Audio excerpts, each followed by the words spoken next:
నువ్వు 20-30 ఏళ్ళు వచ్చేదాకా నువ్వు పలానా వాళ్ళ అబ్బాయి అనాలి. నీకు 30 ఏళ్ళు 40 ఏళ్ళు వచ్చిన తర్వాత పలానా వాళ్ళ తండ్రి అని చెప్పి నిన్ను బట్టి ఇంకా నీ తండ్రి గౌరవం రావాలి. నువ్వు నిలబడే వరకు నీ గుర్తింపు నీ తండ్రి. నువ్వు నిలబడిన తర్వాత నీ కాళ్ళ మీద నిన్ను బట్టి నీ తండ్రి గుర్తింపు తేవాలి. అది అసలైన సంతోషం వాళ్ళకి మనం ఇచ్చేది. హల్లెలూయా.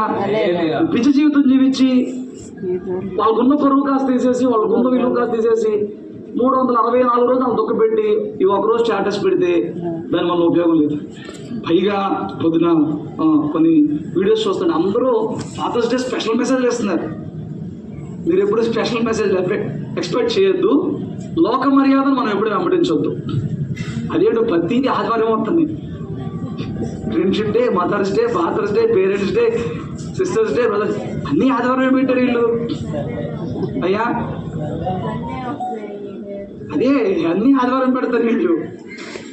ఇది పెట్టారు కదా అని చెప్పి మెసేజ్లు ప్రిపేర్ చేసి వచ్చేస్తారు అన్నమాట. ఫ్రెండ్షిప్ డేకి ఒకటి, ఫాదర్స్ డేకి ఒకటి, మదర్స్ డేకి ఒకటి. దేవుడు చెప్తే చెప్దాంలే కానీ ఇవి గుర్తు పెట్టుకోండి. తండ్రిగా ఉన్నావా, నోవహు ఇదిగా జీవించు, నీ కుటుంబాన్ని రక్షణ.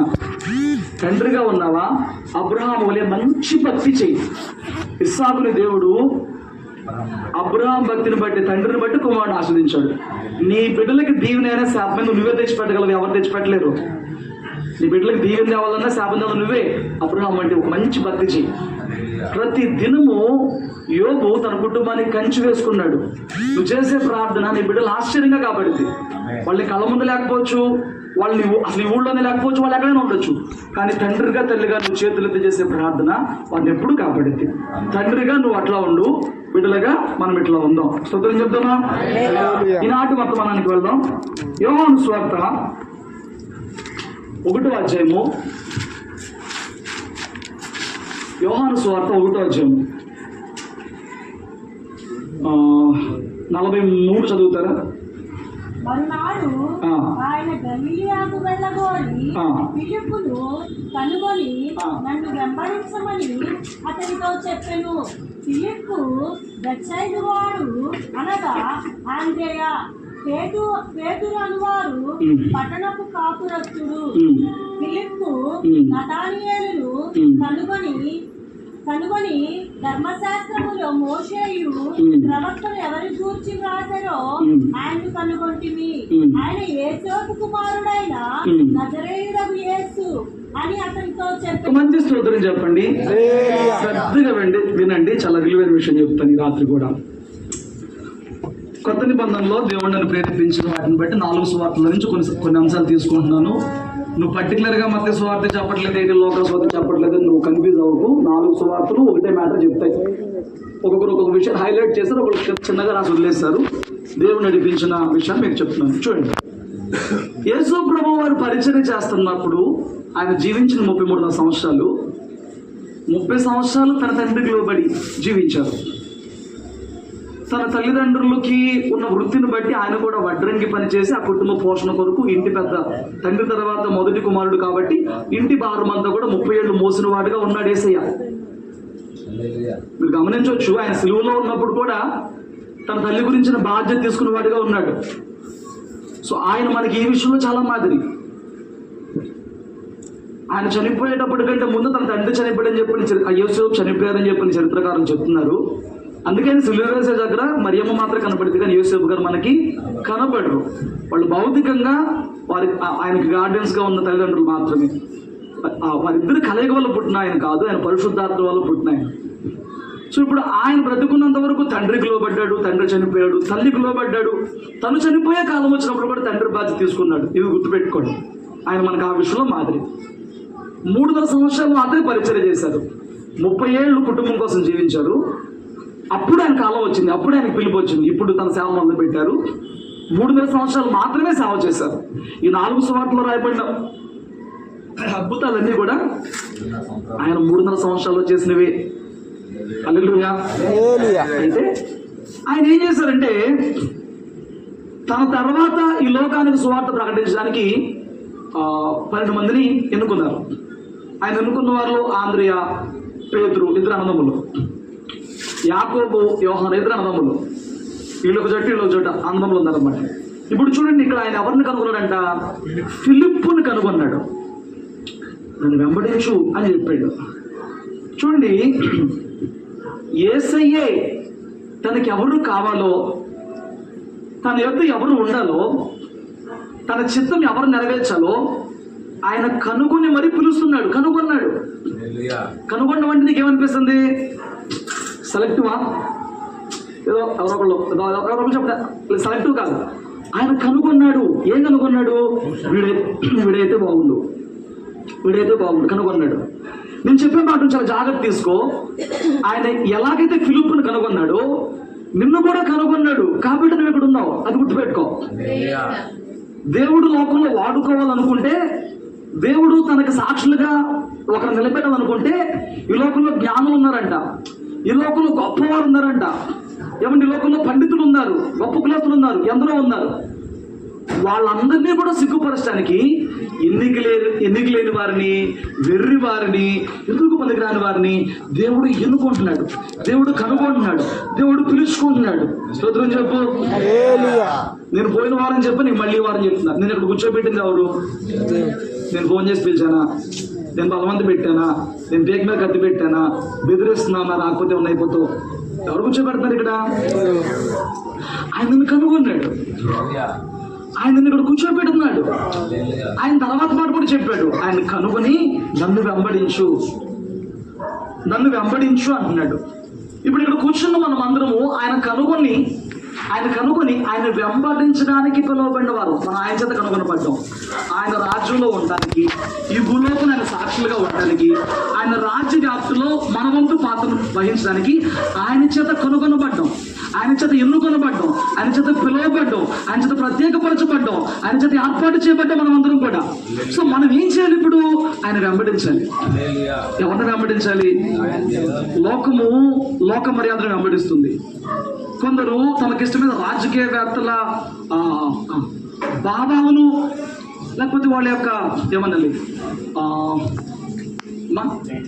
అభిప్రాయాలను, వారి యొక్క ఉద్దేశాలను వెంబడిస్తున్నారు కొంతమంది ఏమో వాళ్ళు నచ్చిన హీరోలని, వాళ్ళ వ్యక్తిత్వాలని, వారి అభిప్రాయాలని వెంబడిస్తున్నారు. సో వెంబడించి ఏం సాధిస్తావు? వారిని వెంబడించే వాళ్ళు వెంబడించడం వల్ల వాళ్ళు దక్కుతున్న లాభం ఏంటి? రాజకీయ నాయకులను వెంబడిస్తున్నావు. ఏమండి, కొందరు ఉంటారు అచ్చం జగన్ లాగా బట్టలు వేసుకుని, అచ్చం అదే హెయిర్ స్టైల్ వేసుకుని, అచ్చం అదే షర్ట్ ప్యాంట్ వేసుకుని, అలాగ లోకంలో మనుషుల ముందు కనబడుతూ ఉంటారు. ఏం సాధిస్తున్నావు? చూడండి, కొంతకాలానికి వీళ్ళు మంత్రులుగా, రాజులుగా పనిచేస్తారు. నిత్యము రారాజుగా ఉండేవాడు అడుగుతున్నాడు, రా నన్ను వెంబడించు. ఎవరిని వెంబడించాలి రాత్రి మనం? మనుషుల్ని కాదు. వినాలి, మనుషుల్ని కాదు. చూడండి, ఈ రాత్రి ఇంకెలా మారిపోతున్నారంటే, హీరోయిజం మనుషుల మీద ఎలాంటి ఎఫెక్ట్ చూపిస్తుందో, ఈ రోజున సేవకులు కూడా హీరోల్లాగా తయారవుతున్నారు. సేవకులను కూడా హీరోల్లాగా భావించుకుంటే కొంతమంది ఫ్యాన్స్ తయారవుతున్నారు. మీకు అర్థమైందా? నువ్వు ఎవరిని వెంబడించాలి? వెంబడించట్లా. కొంతమంది అంటారు, మా అయ్యగారు చెప్పింది సత్యం. నేను చెప్తాను, మీ అయ్యగారు చెప్పింది ఒకసారి బైబిల్లో నువ్వు చదువుకుని అది అట్లా ఉందో లేదో చూసుకున్నప్పుడు వెంబడించు. నేను చెప్పినా, రేపొద్దు నేను నన్ను పొరటి ఇక్కడ నుంచో పెట్టినా, ఎవరిని బయట నుంచి తీసుకొచ్చి ఒక ఫోటో పెట్టించినా, వాళ్ళు మనకు బోధించిన తర్వాత అవి నిజంగా అలా ఉన్నాయా లేదా, అవి ఏసై చెప్పాడా లేదా, వాటిలో మనకు పాఠం ఉందా లేదా అని చెప్పని దాన్ని చూసి, ఆ వాక్యాన్ని చూసి మనం వెంబడించాలి. హల్లెలూయా. పాస్టర్ అట్టాయి చేస్తాను కాబట్టి నేను అట్టాయి చేస్తాను, మా పాస్టర్ పక్కపాపిడి చేశాడు కాబట్టి నేను పక్కపాపిడి చేస్తాను, మా పాస్టర్ గడ్డం పెంచాడు కాబట్టి నేను గడ్డం పెంచుతానని చెప్తున్నానంటే అదంతా కూడా తప్పు. అదంతా దేవుని చిత్తానుసారం కాదు, అది దేవుని ప్రణాళిక కాదు. అలా చేయకూడదు. అలా తయారవుతున్నారు అందరూ, అన్ని చోట్ల కూడా, అన్ని చోట్ల తయారవుతున్నారు. పౌలు అంటాడు, నేను క్రీస్తును పోలి నడుచుకున్నాను. మీరు క్రీస్తును చూడలేదేమో, నన్ను చూస్తున్నారు కదా, నేను నడుచుకున్నదంతా క్రీస్తును పోలే, నన్ను పోలే నడుచుకోండి. నువ్వు నీ సేవకుడిని ఎప్పుడు పోలి నడుచుకోవాలి? నీ సేవకుడు క్రీస్తును పోలే జీవిస్తుంటే నువ్వు అప్పుడు ఆ పోలికలో నడుచుకుంటే ప్రయత్నం చేయాలి. హల్లెలూయా. చాలా జాగ్రత్తగా అర్థం చేసుకోండి. ఇందుకే మత్తయి సువార్తలో అంటాడు, ఒకసారి 23 ఒకసారి మత్తయి సువార్త 23 మొదటి నుంచి చదవండి. అప్పుడు యేసు ఆ. సమూహంలోనూ ఆ. తన శిష్యులతోనూ ఇట్లనెను, ఆ. శాస్త్రులను, ఆ. పరిసయ్యులను, ఆ. మోషే పీఠమందు కూర్చుండువారు ఆ. కనుక వారు మీతో చెప్పు వాటినన్నిటినీ అనుసరించి. ఇది చాలా జాగ్రత్తగా మాట పట్టుకోండి. శాస్త్రులు పరిశీలకి మోషేపేట ఇవ్వబడింది, వాళ్ళకి అధికారం ఇవ్వబడింది. Very good. సో వాళ్ళు మోషేపేట మీద కూర్చున్నారు. వాళ్ళు చెప్పినవన్నీ అనుసరించి గైకొనుడి. చేయండి. వాళ్ళు చెప్పినంత ఏం చేయాలి? ఆ. అయినను వారి క్రియల చొప్పున చేయకుడి. మీరు వాళ్ళు చెప్పిన వాక్యాన్ని ఫాలో అవ్వండి, కానీ వాళ్ళు ఏ క్రియలు చేస్తున్నారో దాన్ని ఇమిటేట్ చేయొద్దు. మీకు అర్థమైందా? మీకు అర్థమైందా? అర్థమైందా? అర్థం కదా? ఇప్పుడు నేను వాక్యం చెప్తున్నాను కదా, నేను చెప్పే వాక్యం సత్యం. వాక్యాన్ని పాటించు, నన్ను కాదు పాటించాల్సింది. మీకు అర్థమైందా? అర్థమైంది. వాక్యమే సత్యం. నా ప్రవర్తన పాటించావనుకో నాలో లోపం ఉంటుంది. 100% మార్కులు నాకు ఎవడో వేయలేను, నేను కూడా వేసుకోలేను. కొంతమంది ఏం చేస్తున్నారు, ఇప్పుడు యాస్టీజ్ ఇంప్లిమెంట్ చేస్తున్నారు. సేవకు ఎలాగుంటే అలాగా. ఆ సంఘం స్థాపించిన ఆ మూల పాస్టర్ గారు కనుక తెల్లబట్టలు వేసుకున్నాడు అనుకో, టాప్ టు బాటం, ఇక ఆయన కింద తయారైన సేవకులు అందరూ white white white white white వేసే చెప్పాడా? ఆ పాస్టర్ గారిని గడ్డం పెంచారనుకో, ఈ కింద వాళ్ళు ఏం చేస్తారు? గడ్డాలు గడ్డాలు గడ్డాలు గడ్డాలు.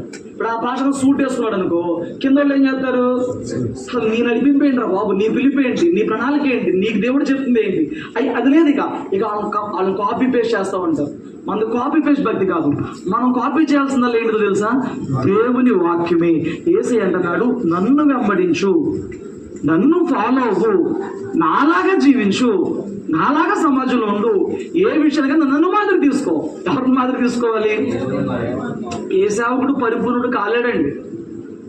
నువ్వు సేవకుడిని మంచిలో మాదిరి తీసుకున్నావు అనుకో, వాడి జీవితంలో తప్పు ఉంటుంది. అప్పుడు సాధన చెప్పిద్ది, మీ అయ్యగారు లాంటి ఆ తప్పు చేయలేదా? నువ్వు దిగొచ్చావా? నువ్వు చేస్తే ఏమైంది? అంత తప్పు చేసి మీ అయ్యగారుగా ఉండగలిగినప్పుడు, అంత తప్పు చేసి మీ పాస్టర్ సేవ చేస్తున్నప్పుడు ఈ చిన్న తప్పుకు నువ్వేమవుతావు అని చెప్తాడు. సాధారణంగా ఏం చెప్తాడు? అదే చెప్తాడు. అంత తప్పు చేసి మీ పాస్టర్ బతికేస్తున్నప్పుడు ఏమండి, మానవ సహజమే, పొరపాట్లు చేయొచ్చు, సేవకులైనా కానీ తప్పు చేయొచ్చు. దానికి దేవుడి దగ్గర ఆయన వాళ్ళు లెక్క చూసుకుంటారు. అతను అదే విధంగా కంటిన్యూ అవుతే మీకు ఏం చేయాలి మీకు చెప్పా.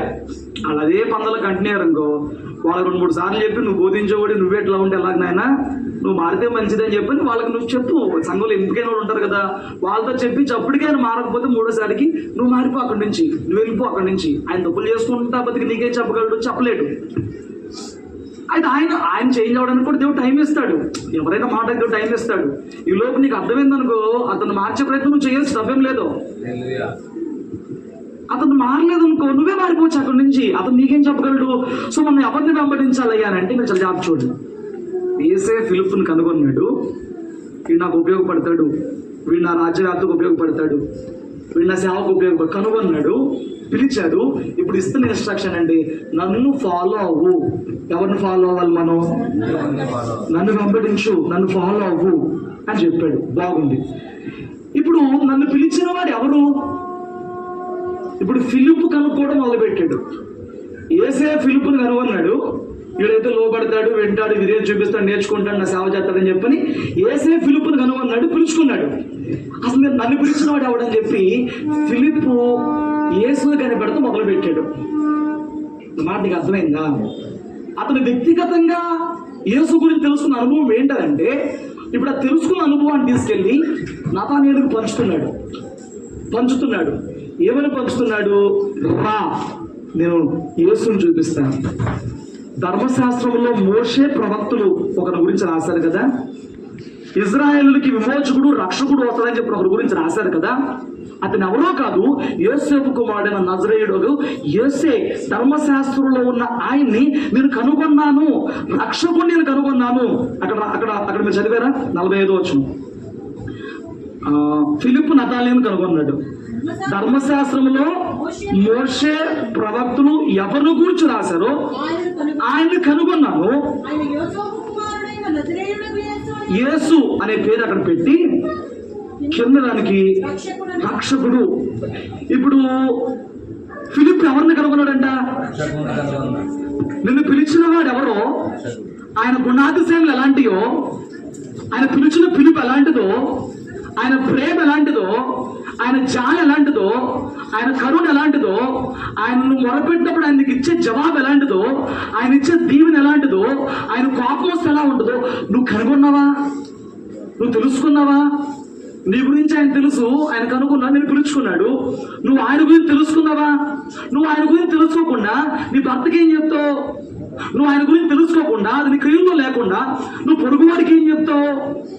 నువ్వు ఎవరు నమ్ముకున్నావో చెప్పమంటే, ఎందుకు నమ్ముకున్నావో చెప్పమంటే నువ్వేం చెప్తావు? ఫిలిప్ ఆయన కనుగొన్నాడు, ఫిలిప్ వెళ్ళాడు, వెంబడించాడు. వెంబడించినాక ఇప్పుడు నన్ను పిలిచింది ఎవరు అసలైనా అని చెప్పని కనిపెట్టి ఆయన తెలుసుకున్న సత్యం ఏంటి? యేసులో తను తెలుసుకున్న సత్యం ఏంటి? మోషే ప్రవక్తలు భూలోకానికి ఒక రక్షకుడు వస్తాడు, ఒక విమోచకుడు వస్తాడని చెప్పారు. ఆయన ఎవరో కాదు, నన్ను వెంబడించని పిలిచిన ఈ యేసే ఆ రక్షకుడు అని చెప్పని కనిపెట్టాడు. హల్లెలూయా. ఈరోజు నువ్వు ఏం కనుగొంటున్నావు యేసులో? ఏమండి, యేసులో ఏం కనుగొంటున్నావు? దేవునిలో ఏం కనుగొంటున్నావు? లోకంలోకి వెళ్ళి ఏం జరుగుతుందా, లోకంలోకి వెళ్ళి అసలు ఏముందా అని కనుగొనే ప్రయత్నం చేద్దామంటే లోకంలో ఏముందండి? ఏమండి, ఈ సంవత్సరం మొదలైన కాడి నుంచి లోకంలో ఏమన్నా ఉందా అని చూస్తుంటే ఏమండి, వాళ్ళు ఏదో పాప ఎంజాయ్ చేద్దాం హాలిడేస్కి వెళ్తే వాళ్ళు అక్కడ చెప్పేస్తారు. వాళ్ళు పాప ఏదో ఎంజాయ్ చేద్దామని చెప్పి వెళ్తే అక్కడ చెప్పేస్తున్నారా లేదా? అయిపోయింది. పాపం వాడెవడో ఇష్టపడి పెళ్లి చేసుకుంటే అది హనీమూన్కి తీసుకెళ్ళి అక్కడ లేకపోతుంది. అవునా కదా? ఏమండి, ఈ దేశం ఆ దేశం బాంబులు వేసుకుని ఈ దేశం ఆ దేశం. ఇప్పుడు మళ్ళీ ఇజ్రాయెల్కి ఇరాన్కి వారు మొదలైంది. ఇరాన్కు దోస్తు రష్యా గాడు ఆడొస్తాడు. ఇప్పుడు నేను ఉన్నాను అనుకుంటా. ఇప్పుడు చిలికి పెద్ద ఏంటంటే ఇక మొత్తం మారిపోద్ది, ప్రపంచ స్వరూపాలే మారిపోద్ది, మొత్తం మారిపోద్ది. లోకంలో కనుగొందామంటే ఏం కనపడుతున్నాయి? లోకంలో సమాధానం ఎక్కడుంది? లోకంలో సంతోషం ఎక్కడుంది? లోకంలో ఆనందం ఎక్కడుంది? ఏమండి, పాపం కుటుంబాలతో చక్కగా వేరొక దేశానికి జీవితం కోసం ప్రయాణమే గాల్లో వెళ్తుంటే అది అక్కడ కూడా కొప్పుకులిపి. లోకంలో ఏం కనబడుతుంది? లోకంలో ఏం కనుగొంటున్నావు నువ్వు? ఏమండి, నీకేం కనబడుతుంది? నా తెల్లర్లేం తీయే కనబడుతుంది. ఏమండి, భార్యను చంపేసిన భర్త, భర్తను చంపేసిన భార్య. ఏమండి, అక్కడ బాంబు పేలుళ్ళు, అక్కడ అవి జరిగినాయి, ఇక్కడ ఇవి జరిగినాయి. లోకంలో ఎక్కడైనా సమాధానం కనపడుతుందా? లోకంలో ఎక్కడైనా సంతోషం కనపడుతుందా? లోకంలో ఏమి కనపడట్లా, లోకంలో ఏం కనపట్లా. నువ్వు దేవుణ్ణి నమ్ముకుని దేవుని ఎదుగు చిన్నాళ్ళైంది, మరి ఈయనలో ఏం కనుగొన్నావు అది చెప్పు. నోరు తెరిసి ఈదులో ఏం కనుగొన్నావు? యేసులో ఏం కనుగొన్నావు? చూడు, విత్ ఇన్ ఫ్యూ డేస్ కూడా అవ్వాలి. అక్కడ కొన్ని దినముల్లోనే ఈ ఫిలిప్ వెళ్ళి నేను నజరేయుడు యేసును కనుగొన్నా, నన్ను పిలిచిన వాడు ఎవడో, అతను ఎవరో ఈ భూమి మీదకి ఎందుకు వచ్చాడో నేను కనుగొన్నా అని చెప్పిన అతను సాక్షి. నువ్వేం కనుగొన్నావు యేసులో అది చెప్పు. నోరు తెలిసి పక్కన చెప్పగలవా మాట? నీ భర్తకి చెప్పగలవా మాట? యేసులో నువ్వు కనుగొన్నది ఏంటి? నువ్వు నోటితో చెప్పేది క్రియల్లో కనిపించాలి. నీది కనుగొన్నాను అంటే నీ క్రియల్లో కూడా కనిపించాలి. నువ్వు యేసుని గురించి గొప్పగా చెప్పి నీ జీవితం చెత్తగా పెట్టుకుంటే ఎవడెండో. నువ్వు యేసుని దేవుడిగా కనుగొన్నావా? యేసుని మృత్యుంజయుడిగా కనుగొన్నావా? యేసు పాపాలు క్షమించిన రక్షకుడిగా కనుగొన్నావా? యేసు పాపమును తీసివేసి సమాధానమును సంతోషమును శాంతినిచ్చే అధిపతిగా కనుగొన్నావా? యేసు త్వరలో రాబోతున్న కనుగొన్నావా? అప్పుడు నీ జీవితం సరిచేయబడిగా ఉండాలి. నువ్వు కనుగొంటే నువ్వు మార్చేసుకుంటావు. నువ్వు అది కనిపెట్టుంటే మార్చేసుకుంటావు. నువ్వు యేసు దగ్గర ఏం దొరుకుతుందని వచ్చావు, లేకపోతే ఇన్నాళ్ళు యేసుతో నడిచి ఏం కనిపెట్టావు యేసులో? ఆయన కేవలం నువ్వు ఎలా వచ్చినా ప్రేమించేవాడిగాను, ఆయన కేవలం నువ్వు ఎలా వచ్చినా కానికేసి నిన్ను ఆశీర్వదించేవాడిగాను, ఆయన కేవలం నువ్వు ఎలా వచ్చినా నిన్ను గొప్పవాడిగా, నువ్వు కేవలం ఇదే అనుకుంటున్నావా? యేసే అంటే ఏమనుకుంటున్నావు యేసు గురించి? హల్లెలూయా. ఫిలిప్పును కనుగొందే ఫిలిప్పు గోని కనుగొంటాడని. యేసు నిన్ను కనుగొనడానికి టార్గెటే ఆయన రాజ్యవ్యాప్తులు. నువ్వు ఒక సాధనం, నువ్వు ఒక రాయ, నువ్వు గోని కనుక్కుంటావు, నువ్వు కనుగొనగలవు, నీకుందా సామర్థ్యం. నువ్వు ఎప్పుడు కనుగొనగలవు? నువ్వు యేసుని, ఆయన దైవత్వాన్ని, ఆయన ప్రేమను, ఆయనకి భూలోకం పట్ల ఉన్న ప్రణాళికను, ఆయన సంఘం మీద ఉన్న ప్రేమను నువ్వు కనిపెట్టగలిగితే, నువ్వు అర్థం చేసుకోగలిగితే, నువ్వు అనుభవించగలిగితే, నువ్వు తోటి వాడికి దాన్ని ఎక్స్ప్లెయిన్ చేయగలవు. అన్నా కదా, భోజనాలు పెట్టుకున్నావు, 4 రకాల వంటలు ఉన్నాయి. అయ్యా పచ్చడి వేసుకొని బాగుంది, అది బాగుందని నేనంటే చెప్పేది వాసన చూసా, టేస్ట్ చేసి ఏమో మొత్తంగా నువ్వు రుచి చూసిన తర్వాత, యేసు ప్రభు రక్షణ రుచి చూసిన తర్వాత చెప్పకుండా ఉండగలవా? సాంబార్ బోస్ ఎక్సలెంట్గా ఉంది, నేను ఎలా చెప్పేది? వాసన చూసి చెప్పేదా? నేను రుచి చేశాను అనుకో, లేదా నేను రుచి చేయలే, ఇంకా ఇప్పుడు తినేసింది, అక్కడ ఏం బాగుంది. ఇప్పుడు నువ్వు యేసు దగ్గరకు వచ్చి నేను మునుపు ఎన్నో కొలిసాను, అందులో ఏమీ లేదు, ఇందులో ఈలోనే అంతా ఉందన్నావు కదా, అప్పుడు నువ్వు జవాబు చెప్పాలి. ఏం బాగుంది? ఆయనలో ఏముంది? ఆయనలో ఏం కనుగొన్నావు? ఆయనలో ఏం తెలుసుకున్నావు? నువ్వు చెప్పాలి. ఇప్పుడు మరి ఎందుకు వెంబడిస్తున్నావు? ఎన్నో ఉన్నాయిగా, ఎందరో ఉన్నారుగా, ఎన్నో అది ఎందుకు వదిలేసావు? ఇది ఎందుకు నచ్చింది? చెప్పాలి బాబు. స్తోత్రం చెప్పు. ఫిలిప్పు చెప్తున్నాడు, నేను రక్షకుడిని కనుగొన్నాను, రా నేను కూడా తీసుకెళ్తాను అంటున్నాడు. నాతానియేలు షాక్ అయిపోయి, ఏంటి ఫిలిప్ ఇలా మాట్లాడేస్తున్నాడు, షార్ట్ గ్యాప్లో ఇంత ధైర్యంగా మాట్లాడుతున్నాడు. ఆయన నజరేతులో రక్షకుడు ఎందుకు వస్తాడు? నజరేతులో మంచిగా రాగలదా?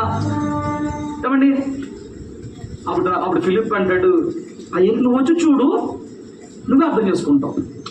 యేసు ఎవరో చెప్పదని కానీ కూర్చోబెట్టి డిబేట్ చెప్పక్కర్లేదండి. నువ్వు వచ్చి చూడు, నువ్వు వచ్చి విను, నువ్వు ఒకసారి చదువు, అది చాలు. స్తోత్రం చెప్పండి. ఇప్పుడు యేసయ్య నతానియేలుని కనుగొన్నాడా? యేసు ఎవరిని కనుగొన్నాడు? ఫిలిప్పు ద్వారా ఎవరిని కనుగొంటున్నాడు? ఫిలిప్పు నతానియేలుని కనుగొని ఎప్పుడు ఈ మాటలు చెప్తున్నాడు? నేను రక్షకుడిని కనుగొని ఇతను అనుభవించి నాకు చెప్తున్నాడు. అంటే ఈ రోజు దాకా నువ్వు ఒక్కడికి కూడా దేవుని గురించి చెప్పలేకపోతున్నావంటే నువ్వు యేసులో ఉన్న ఆయన మాధుర్యాన్ని, ఆయన గుణగణాలని, ఆయన ప్రేమను నువ్వు కనుగొనలేకపోయావేమో. అందుకే నోటి చెప్పలేకపోతున్నావేమో. అందుకే నీ ప్రభువు గురించి అవకాశం వచ్చినప్పుడు చెప్పలేకపోతున్నావేమో. మొన్న నువ్వు ఎప్పుడన్నా చర్చకు వచ్చేపోతున్నా, మొన్న బుధవారం ఈయన మొన్న చర్చకు వచ్చాడండి. ఈయన చర్చకు వస్తే ఆ రోడ్డు మీద ఎవరు నుంచున్నాడు. ఆయన పెద్ద ఆయన, 52 ఏళ్ళు ఉన్నాయంట ఆయనకి. ఈయనతో పాటు లోపలికి వచ్చేసాడు. వచ్చేసి కాసేపు కూర్చుంటానే ఇక్కడ అన్నాడు, చర్చిలో కూర్చోండి అన్నాను. నేను ఇంక బ్రష్ చేయాల, 8:30 8:15 అయింది. నేను బ్రష్ చేయాల, మార్నింగ్ లేసి ప్రేయర్ చేసుకుని మళ్ళీ ఎవరు మాకు బాగా ఉంటే జలుబు చేసి తల్లింపుకొని పడుకుంది. మళ్ళీ లేసా, మా ఇల్లు వచ్చారని లేసా. ఇప్పుడు ఆయన అన్యుడు, ఏదో అక్కడ మాకు రోడ్డు వేస్తున్నారు, సూపర్వైజర్కి వచ్చాడంట. వినండి, నేను అన్నాను మీరు కూర్చోండి, నేను బ్రష్ చేసి వస్తానంటే, నేను ఒకసారి అటు వెళ్ళి వస్తానని చెప్పి నెల్లి వచ్చాడు. మళ్ళీ వచ్చాడు, కొంచెం కూర్చున్నాడు, లోపల కూర్చున్నాడు. నేను బ్రష్ చేయడం అయిపోయింది, ఇప్పుడు నేను బైబిల్ ముందేసుకున్నా, ఇంకో మనిషి ఉంటే నేను ఫోకస్ చేయలేను, సరే ఉన్నాడు కదా మనిషి అని చెప్పి నేను ఇతనికి ఎలాగన్నా దేవుడి గురించి చెప్పాలి.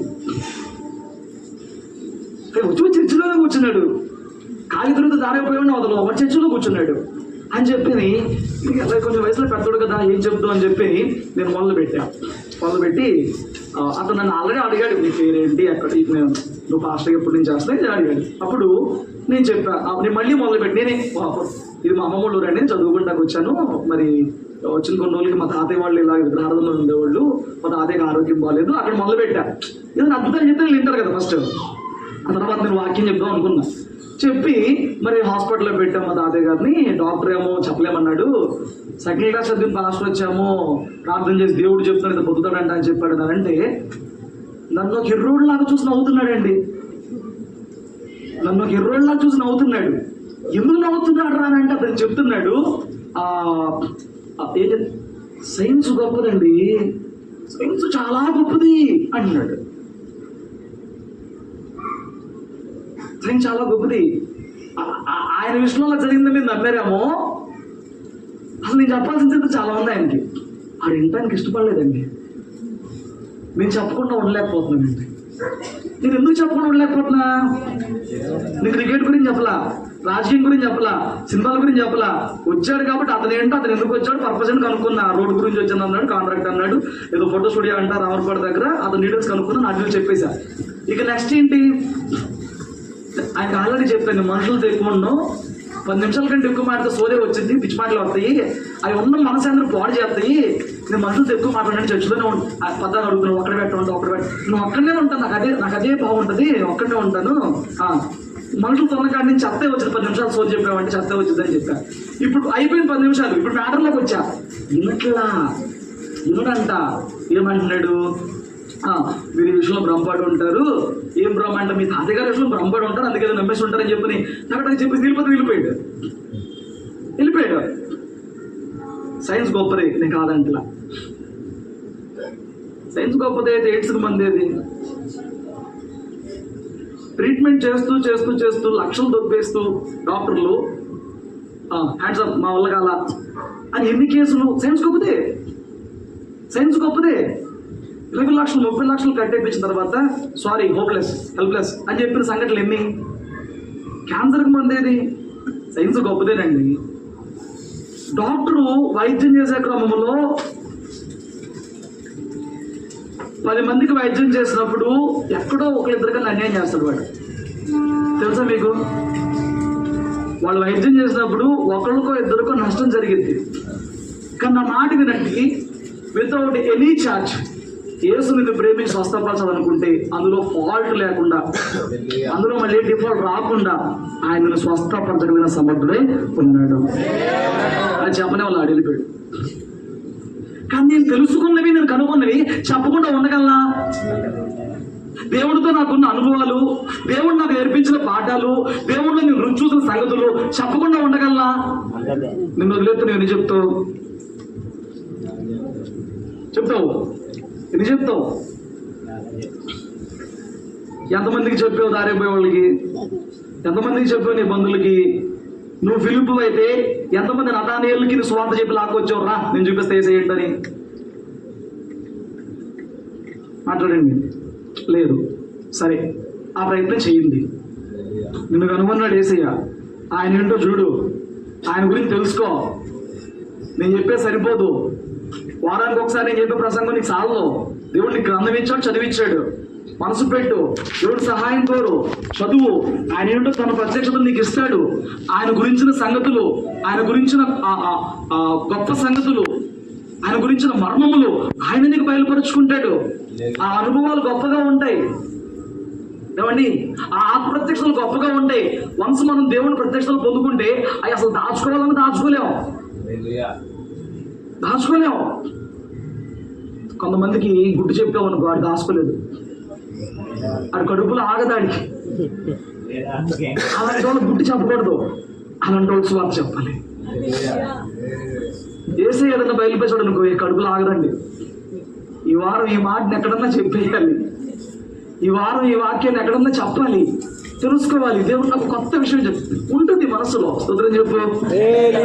సో నువ్వు ఒక ఫిలిప్పివి, దేవుడు నిన్ను కనుగొన్నాడు. నువ్వు ఆయనలో ఏముందో కనుగొను, అప్పుడు నోరు తెలిసి నతానియేలుకి చెప్తావు. బాగుంది. ఇప్పుడు నతానియేలు జీవితానికి వద్దాం రండి. 46వ వచనం.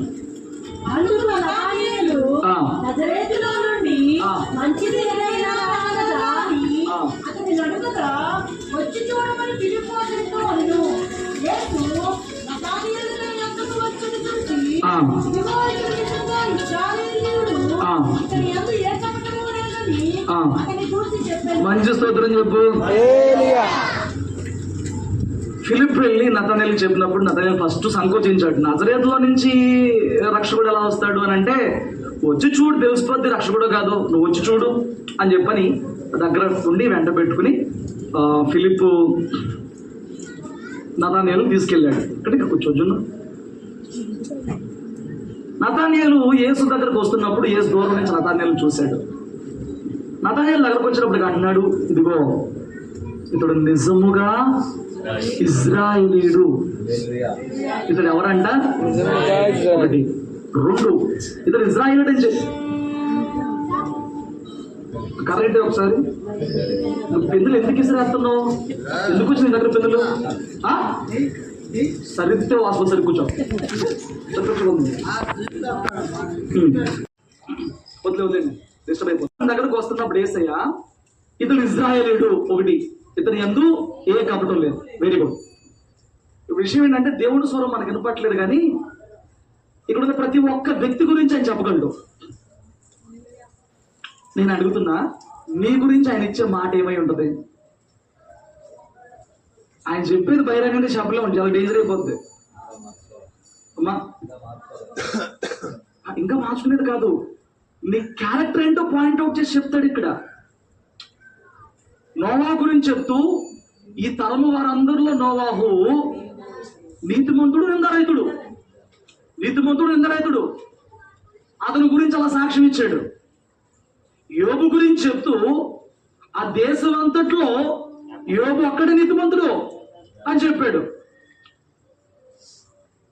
చూడండి, సాధారణంగా మనుషులకు ఒక కుతూహలం ఉంటుంది.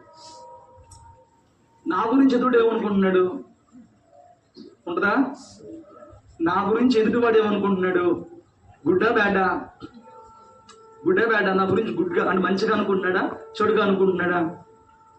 ఇప్పుడు పొరపాటున ఇక్కడ చెట్టాకలేదు కారణం మనం లేవు, కానీ నీ గురించి ఆంటీ చెప్పింది, ఏం చెప్పిందని అంటే సర్లే అనిద్దా? ఏం చెప్పింది? ఇంకేముంది? యాంగ్జైటీ ఏంటి? నా గురించి వాళ్ళ ఒపీనియన్ నాకు తెలియాలి.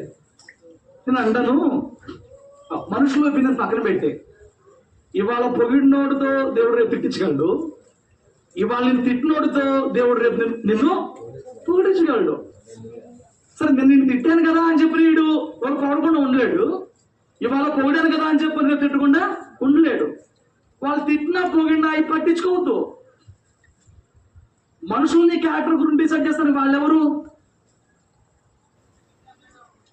యోసేపు యజమానురాల్ని పాడు చేశాడు అని చెప్పి జైల్లో వేశారు. యోసేపు యందు దేవుని ఆత్మ ఉందని తీసుకొచ్చి సింహాసనం కూర్చొని పెట్టారు. ఏది ఫైనల్? నింద అతని మీద ఉన్న నింద నిజమా? అది నిందే, అతను కృంగిపోలా. ఆత్మీయుడు ఎప్పుడు మనుషులు వేసే నిందలు కృంగిపోడు.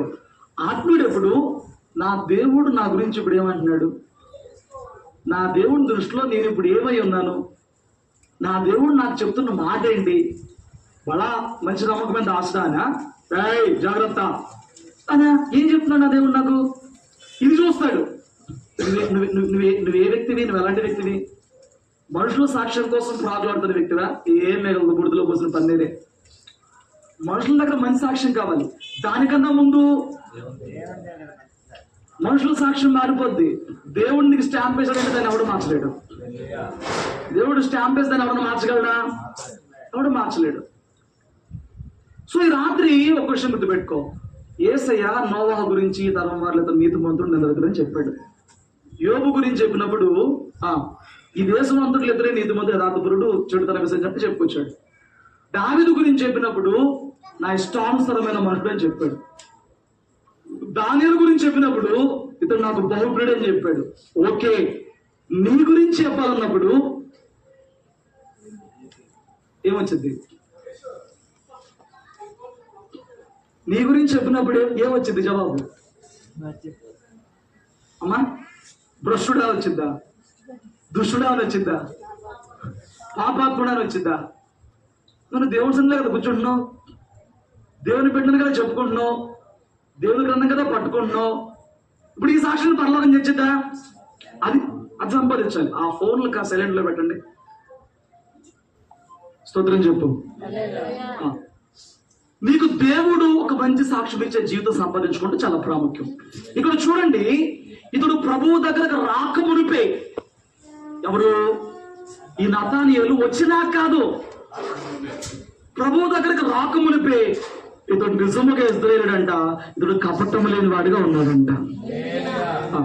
మనం అన్ని పక్కన పెట్టేద్దాం, అసలు ఈ పాయింట్ మీద వెళ్దాం. ఈ రాత్రి నీలో కపటం లేని వ్యక్తిగా దేవుడిని చాలా సాక్ష్యం పొందుకునే స్థితి నీకున్న ఈ రాత్రి.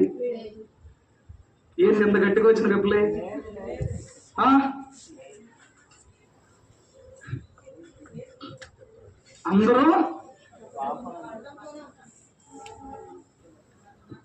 అందరూ కపటంతో ఉన్నారా? ఒక్కసారి ఎత్తపడితే ఎవరో వెళ్తామండి పైకి. మరి ఎందుకు దేవుని దగ్గరకు వస్తున్నాం? మరెందుకు దేవుని దగ్గర? ఈయన రాకముందే నువ్వు వచ్చి అనాలేంది అంటే అక్కడ అంటున్నా వినాలి కంపట్లో నువ్వు వచ్చి అన్నాళ్ళేంటి యేసు దగ్గరికి?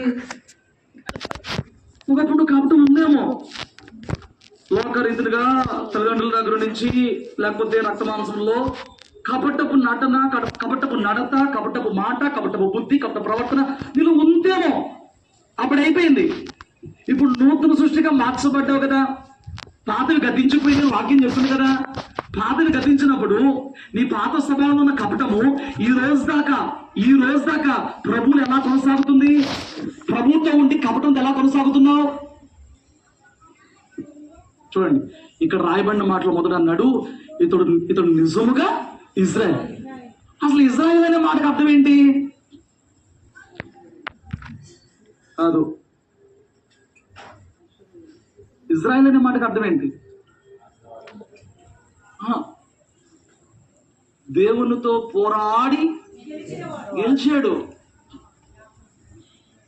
ఇజ్రాయెల్ అనే పేరుకి అర్థం దేవునితో పోరాడి గెలిచిన వాడు, అది అర్థం. అతను నిజముగా ఇజ్రాయేలీయుడు.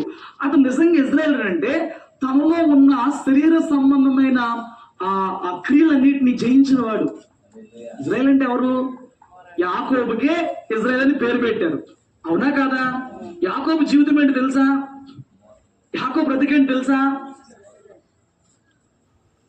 ఇస్సాకు ఇద్దరు కుమారులు, వినండి, కమల పిల్లలు. మొదటి వాడు ఏశావు, రెండో వాడు యాకోబు. ఈ ఏశావు వేట ఆడుటయందు నేర్పరి, ఈ యాకోబు సాధువై గొర్రెలు కాసుకుంటా ఉండేవాడు. ఇద్దరికి వ్యత్యాసం ఉంది. తండ్రికేమో పెద్ద కొడుకు అంటే ఇష్టం అంట, తల్లికేమో ఉండొచ్చా? ఇలాంటి వేదాభిప్రాయాలు నీ బిడ్డలు ఎందుకు ఉండొచ్చా? మాట్లాడాలి. ఇలాంటివి ఎంకరేజ్ చేస్తే నా కొడుకు, వీడి అమ్మ కొడుకు, ఈ నాన్న కొడుకు, నాన్న కూతురు, దయచేసి క్రైస్తవ కుటుంబాల్లో సరదాగా అనిపించి ఎంకరేజ్ చేయొద్దు. ఇద్దరు సమానంగా చూడండి. నువ్వు నాన్న బిడ్డవురా, నువ్వు నాన్న కూతురువే, నువ్వు నాన్న కొడుకురా, ఇలాంటి చెప్పొద్దు, ఇలాంటి ఎక్కించొద్దు. ఇలాంటి విషయము బిడ్డల హృదయాల్లోకి మీ హృదయానికి రానివ్వద్దు. మొదట సరదాగా బాగానే ఉంటది, తర్వాత జీవితం నాశనం అయిపోతాయి. వీళ్ళ కుటుంబం ముక్కలు చక్కలు అయిపోయింది. ఇక్కడ అయిపోయింది. ఎక్కడైపోయింది? ఇస్సాకు గారికి అంటే ఏశావు అంటే ఇష్టమంట, రిబ్కా గారికి ఏమో యాకోబు అంటే ఇష్టమంట. ఈయనకి వృద్ధాప్యం వచ్చింది, చావుకు దగ్గర పడ్డాడు, తనకు తెలుస్తుంది మరణ దినాల గడియలు దగ్గరకు వచ్చినాయని. అప్పుడు ఏం చేయాలండి? కడుపుని ఇద్దరు కొడుకులు పుట్టారు, ఇద్దరు కొడుకులు ప్రయోజనం చేయాలి. ఇతను ఏం చేశాడండి? కొడుకుని పిలిచి, పెద్దోడిని పిలిచి అంటున్నాడు, ఒరే నువ్వు వెళ్ళి వేటాడి మాంసం పట్టురా, నువ్వు శుభ్రంగా భుజిస్తాను, నువ్వు శుభ్రంగా భుజించి తర్వాత నేను ఆశీర్దిస్తాను అని చెప్పాడు. ఈ మాట పాపం అతను కళ్ళు కనిపించవు కదా, మొత్తం చూసుకోకుండా పరిశీలన చేయకుండా ఏదో చెప్పాడు. అక్కడ పక్కన భార్య చాటు నుండి పక్కన గదిలోంచి నేసింది మ్యాటర్ మొత్తం. ఇప్పుడు తల్లికి ఏం కావాలి? ఆడ ఆశ్రదించబడితే మరి యాకోబు గాడు ఏమైపోవాలి? వచ్చేసింది. అప్పుడు ఆయన పిలిచి, రే సోదరా, నువ్వు వంట చేసుకుంటా, గొర్రెలు కాసుకుంటా, వెట్టాకుంటా, అక్కడేమో కంపలు గులిపోతుంది అని.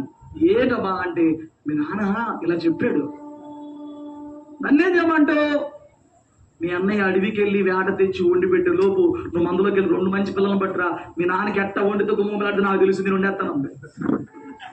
వండుతో బాగానే ఉంది, నేను పట్టుకెళ్ళినప్పుడు నాన్నకి నేను చిన్నోడిని అర్థమైపోతే అలా అర్థమవుతుందా? ఎందుకు అర్థం కాదు?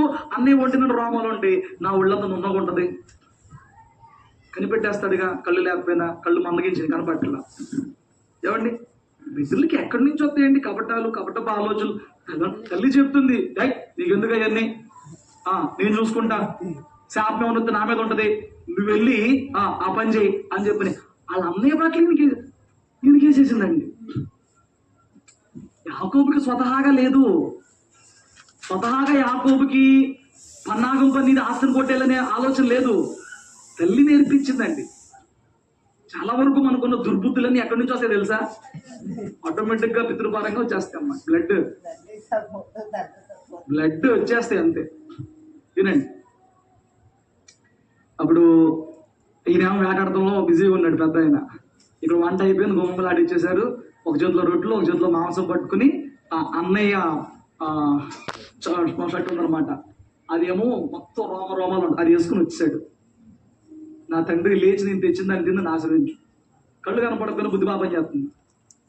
నా కుమారుడు, నువ్వు ఎవరు పోయి పెద్దోడు వచ్చి ఉన్నాడువా? నేను నీ కుమారుడిని పెద్దవాడిని వేసేవని అంటున్నాడు. దగ్గర నా సొత్త అన్నాడు. సాగేం తెచ్చాడు కాదు, కళ్ళు కనపడకపోయినా అతనికి అర్థమవుతుంది ఎక్కడ తేడా కొడుతుందని చెప్పని. మళ్ళీ అడిగాడు డౌట్ వచ్చి, ఇంత షార్ట్ టైం ఎలా పట్టుకొచ్చావురా అంటే, అక్కడ వాడాడండి పేరు, నీ దేవుడని యెహోవా నాకు దాన్ని ముందు తీసుకొచ్చి పెట్టాడు. అక్కడ ఎవరిని ఉపయోగించాడు? వాడకానికి ఎవరు మినహాయింపు కాదు. కపటమున్నోడు ఎంతకెందుకు ఇస్తాడు? కపటమున్నాడు, మోసపు బుద్ధి ఉన్నవాడు ఎంతకైనా వెళ్తాడు, ఎన్ని అబద్ధాలని చెప్తాడు. దేవుడినైనా వాడేసుకుంటాడు, దేవుడి మీద ఒట్టు వచ్చి అబద్ధాలు చెప్తాడు. నమ్మలేము ఇంకా వాడిని. వినండి, అప్పుడు దగ్గర రారా అని చెప్పి అన్నాడు. తడిమాడు, తడివితే ఒళ్ళంతా ఎలాగుంది, పెద్దోడికి ఎలాగుంది అలా కనిపిస్తుంది. మళ్ళీ డౌట్ పెట్టాడు, ఏమని? వాయిస్ ఏమో చిన్నోళ్ళలాగుంది, తడివి చూస్తే పెద్దోళ్ళలాగా ఉన్నావే అన్నారంటే, లేదు తండ్రి నేను వేసావునే, అలాగే నమ్మించేశాడు. అది న్యాయమా? న్యాయమా? కాదు. శుభ్రంగా తిన్నాడు, బేవు అన్నాడు, అయిపోయింది, రామకుమారుడు అన్నాడు. దగ్గర కూర్చొని ముద్దు పెట్టుకున్నాడు, వాసన చూశాడు. నా కుమారుడి వాసన యెహోవా దీవించిన చేసు వాసనతో మొదలుపెట్టి ఆస్వాదించుకుంటూ వెళ్ళిపోయాడు. భూసారం, ఆకాశం, మంచు టక అయిపోయి చక్కగా కొండలు బట్టి వెళ్ళిపోయాడు పక్కకి. అమ్మా సాధించేసానే అంటున్నాడు వచ్చి.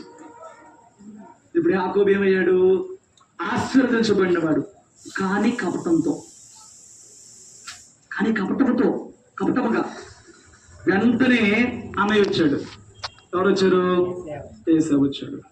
ఏసావు వచ్చి, వినండి, తండ్రి నేను వేటాడి తెచ్చిన దాన్ని తిని నేను ఆస్వాదించు. నువ్వెవడురా? నేను ఏసావునే అన్నాడు.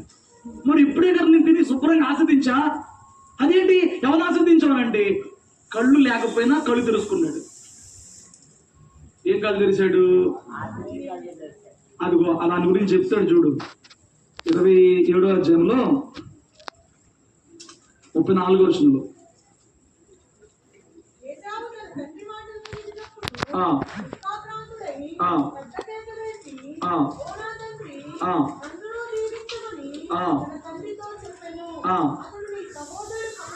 నీ సహోదరుడు ఎలా వచ్చాడంట? యాకోబులు ఏమున్నాయంట? కపట ఉపాయాలు ఉంటాయంట కొందరి దగ్గర. నేను సావు తెలివితేటలు అంటాను వాటిని. సావు తెలివితేటలు ఉంటాయి. అలాంటి వాళ్ళని చూపించి చాలా మంది నాకేం చెప్పారు తెలుసా? వాళ్ళ గురించి తెలివితేటలు నీకు లేవని వాళ్ళు. నేను అనేవాడిని చాలా తెలివితేటలు నాకు వద్దని.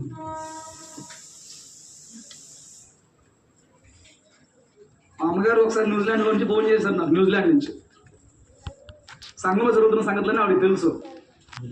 ఒక యవనస్తుల గురించి చెప్తూ, అక్కడ న్యూజిలాండ్ లో ఉన్న ఆవిడ ఇక్కడ జరుగుతున్న సంగతుల గురించి చెప్తూ, దానికి ఉన్న తెలివితేటలు మీకు లేవు, దానికి ఉన్న టాలెంట్ మీకు లేదు అని చెప్పింది. అప్పుడు నేను చెప్పాను, లేక కాదమ్మ గారు, వాడకూడదని డిసైడ్ అయ్యాం, అందుకే వాటలా. ఏమి? చావు తెలివితేటలు. ఇతరులను చెడు చేసి, ఇతరులను నిందించి, ఇతరుల మీద లేనిపోని అబాండాలేసి, మేము మంచోళ్ళం, మేము గొప్పలం అని చెప్పి, ఏమంటే పెద్దవారికి దగ్గర అవడం వల్ల ఏంటి ప్రయోజనం? నువ్వు పెద్దవారికి దగ్గర అవుతావు, దేవుడికి దగ్గర అవ్వలేవు. నువ్వు పెద్దవారికి దగ్గర అవుతావు.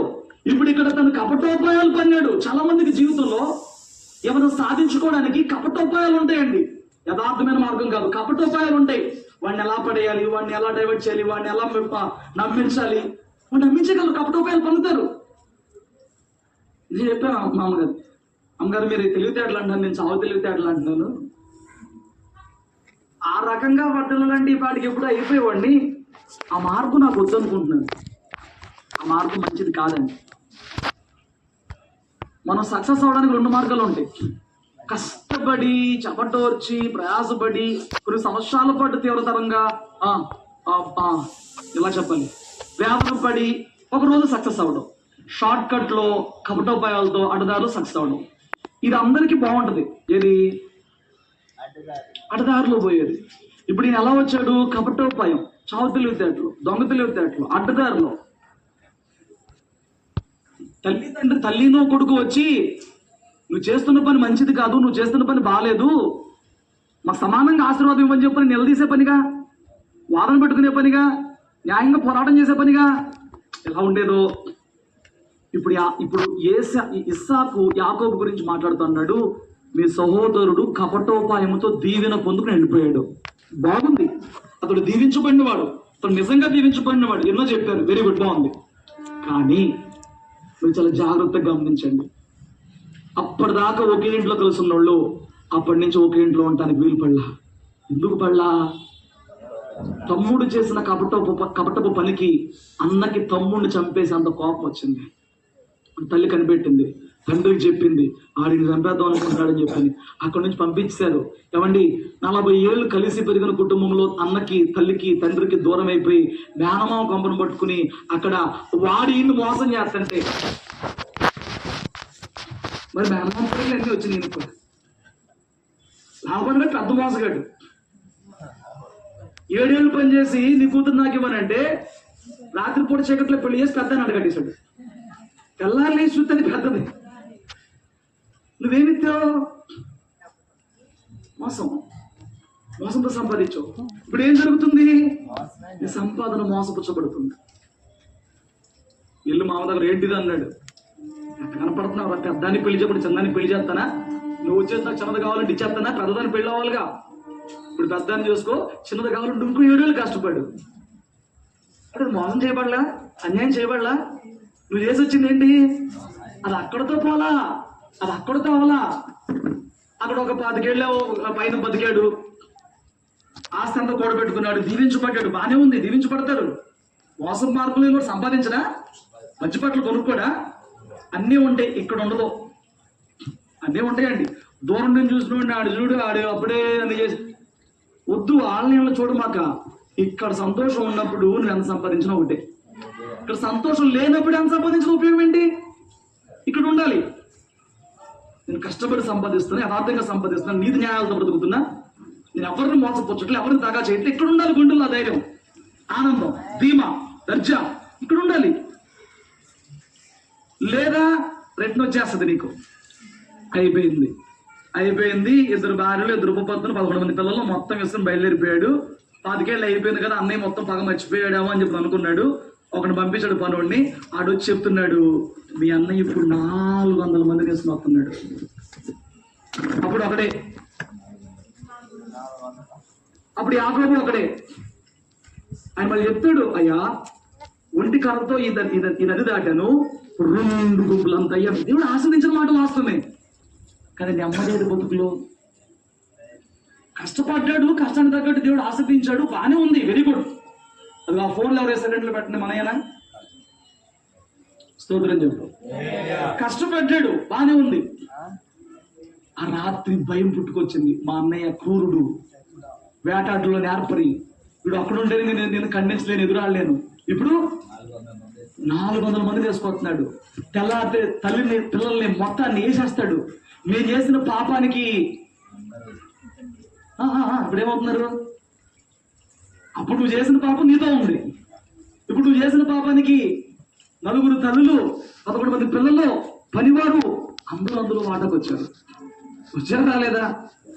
నువ్వు కపటోపాయములతో పూడ్చుకుంటున్నావేమో, మోసం చేసి పేరు సంపాదించుకుంటావేమో, మోసం చేసి ధనం సంపాదించుకుంటావేమో, మోసం చేసి కూడబెట్టుకుంటున్నావేమో, నువ్వు మోసం చేసి చలామణైపోతున్నావేమో, కపటపు నడతతో ఉన్నావేమో, కపటపు మాటలతో ఉన్నావేమో.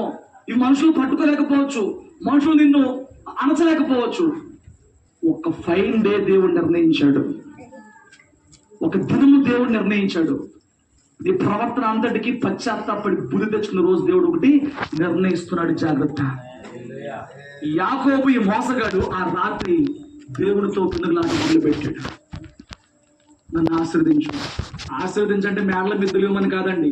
ఆశీర్వదించాలంటే అక్కడ 3 మాటలు చెప్పాం. 1, నా మీదకు వస్తున్న మరణము తప్పించు. 2, ఆకాశపు మంచు అంటే పరిశుద్ధాత్మ దేవుని నింపుదల నా మీద, నా సంతానం మీద ఉంచు. 3, ప్రభువుడు నాలో నుంచి వెళ్ళాలి, క్రీస్తు నాలో నుంచి బయటకు వెళ్ళాలి. అబ్రహాం సంతానం మూలంగా లోకానికి ఆశీర్వాదం, అబ్రహాం కుమారుడైన ఇస్సాకు సంతానం మూలంగా లోకానికి ఆశీర్వాదం. ఇప్పుడు ఇస్సాకు సంతానమైన ఏశావు గర్భంలో నుంచి కాదు, యాకోబైన నా గర్భంలో నుంచి ప్రథముడు జ్యేష్ఠుడు ఎవరు? యేసు ప్రభువారు భూలోకంలోకి వెళ్ళాలి. అది ఆశీర్వాదం. ఆశీర్వాదం అంటే రెండో మరణమైన నరకాన్ని తప్పించబడాలి, పరిశుద్ధాత్మ నింపుదల కింద నువ్వు రావాలి, నీ ద్వారా మరొకటి సువార్త అందాలి, నీ ద్వారా క్రీస్తు మరొకటి చేతుల్లోకి వెళ్ళాలి. ఇది ఆశీర్వాదం. హల్లెలూయా. ఆ ప్రార్థన చేశాడు. ఆ ప్రార్థన చేసినప్పుడు సరే నేను ఆశీర్దిస్తాను కానీ యేసు అడిగాడు, నీ పేరు, నీ బ్రతుకు ఒప్పుకో. ఏం ఒప్పుకుంటే ఆశీర్దిస్తానంటే దేవుడు రాత్రి నువ్వు ఎంత కపటం కలిగిన వ్యక్తివో, నువ్వు మనుషులు ఎంత మభ్యపెడుతున్నావో, మనుషులను ఎంత మోసం చేస్తున్నావో, కుటుంబీకులు ఎంత మోసం చేస్తున్నావో, తండ్రిని ఎంత మోసం చేస్తున్నావో, అక్కని, తమ్ముడిని, చెల్లిని, భార్యని, భర్తని ఎంత మోసం చేస్తున్నావో, ఈ రాత్రి నువ్వు అది ఒప్పుకుంటే తప్ప నీ జీవితంలో నీకు నిజమైన నెమ్మది రాదు. నువ్వు నిజమైన ఇజ్రాయేలుడుగా మార్చబడు. ఇజ్రాయేల్ ఎప్పుడయ్యాడు?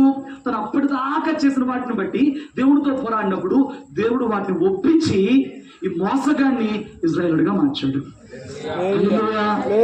నువ్వు నిజముగా ఆత్మ సంబంధం ఇజ్రాయేల్ గా మారావా? ఎప్పుడు మారుతావో తెలుసా?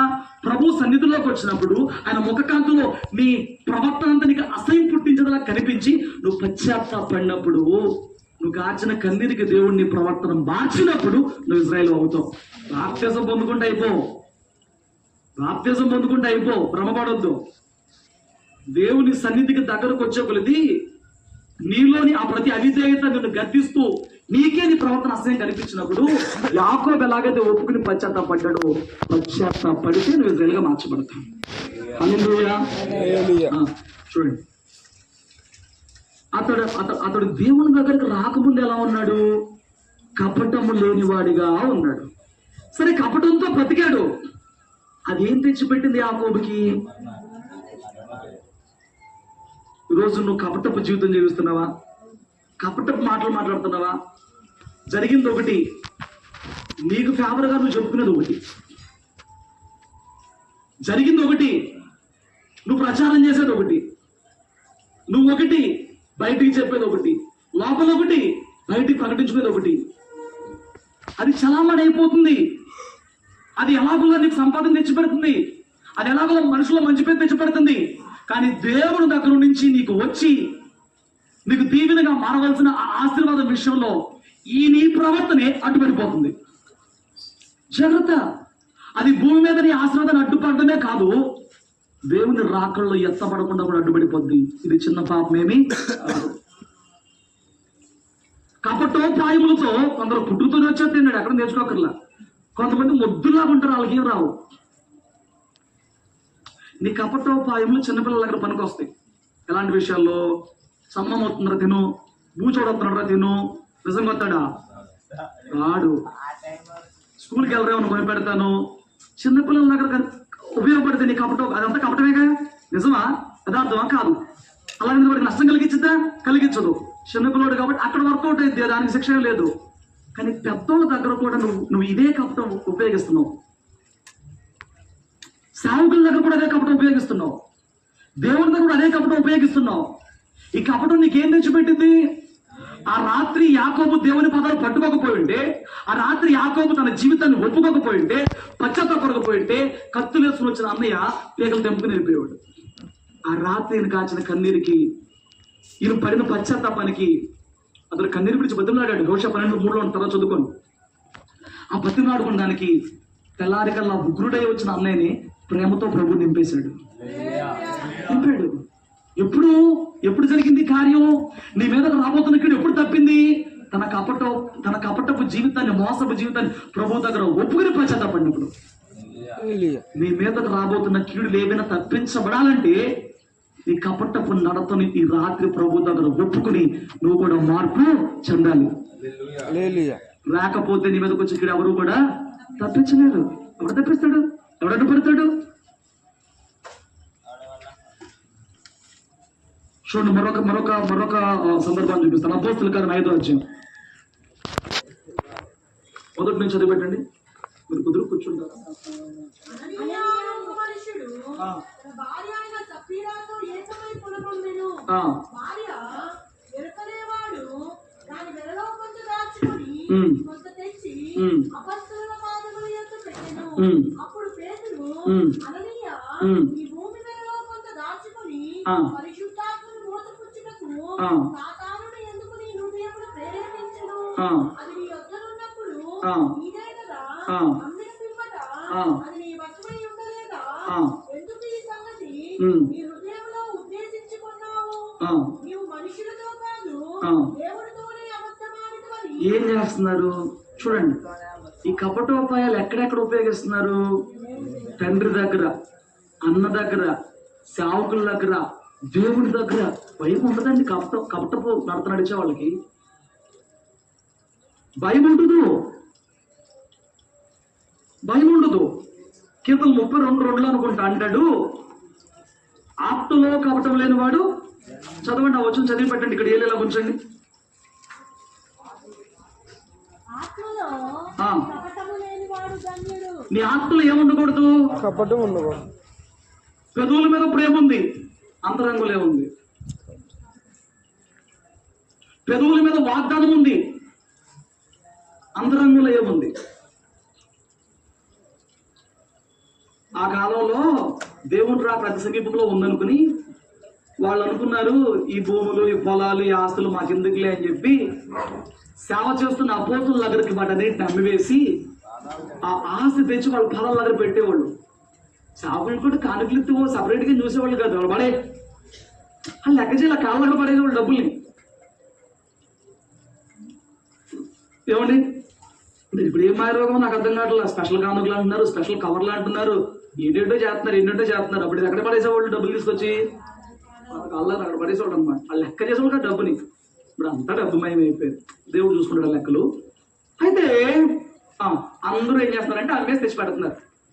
అదే సంఘంలో అననీయ సప్పీరాను కుటుంబం, ఒక భార్య భర్త ఉన్నారు.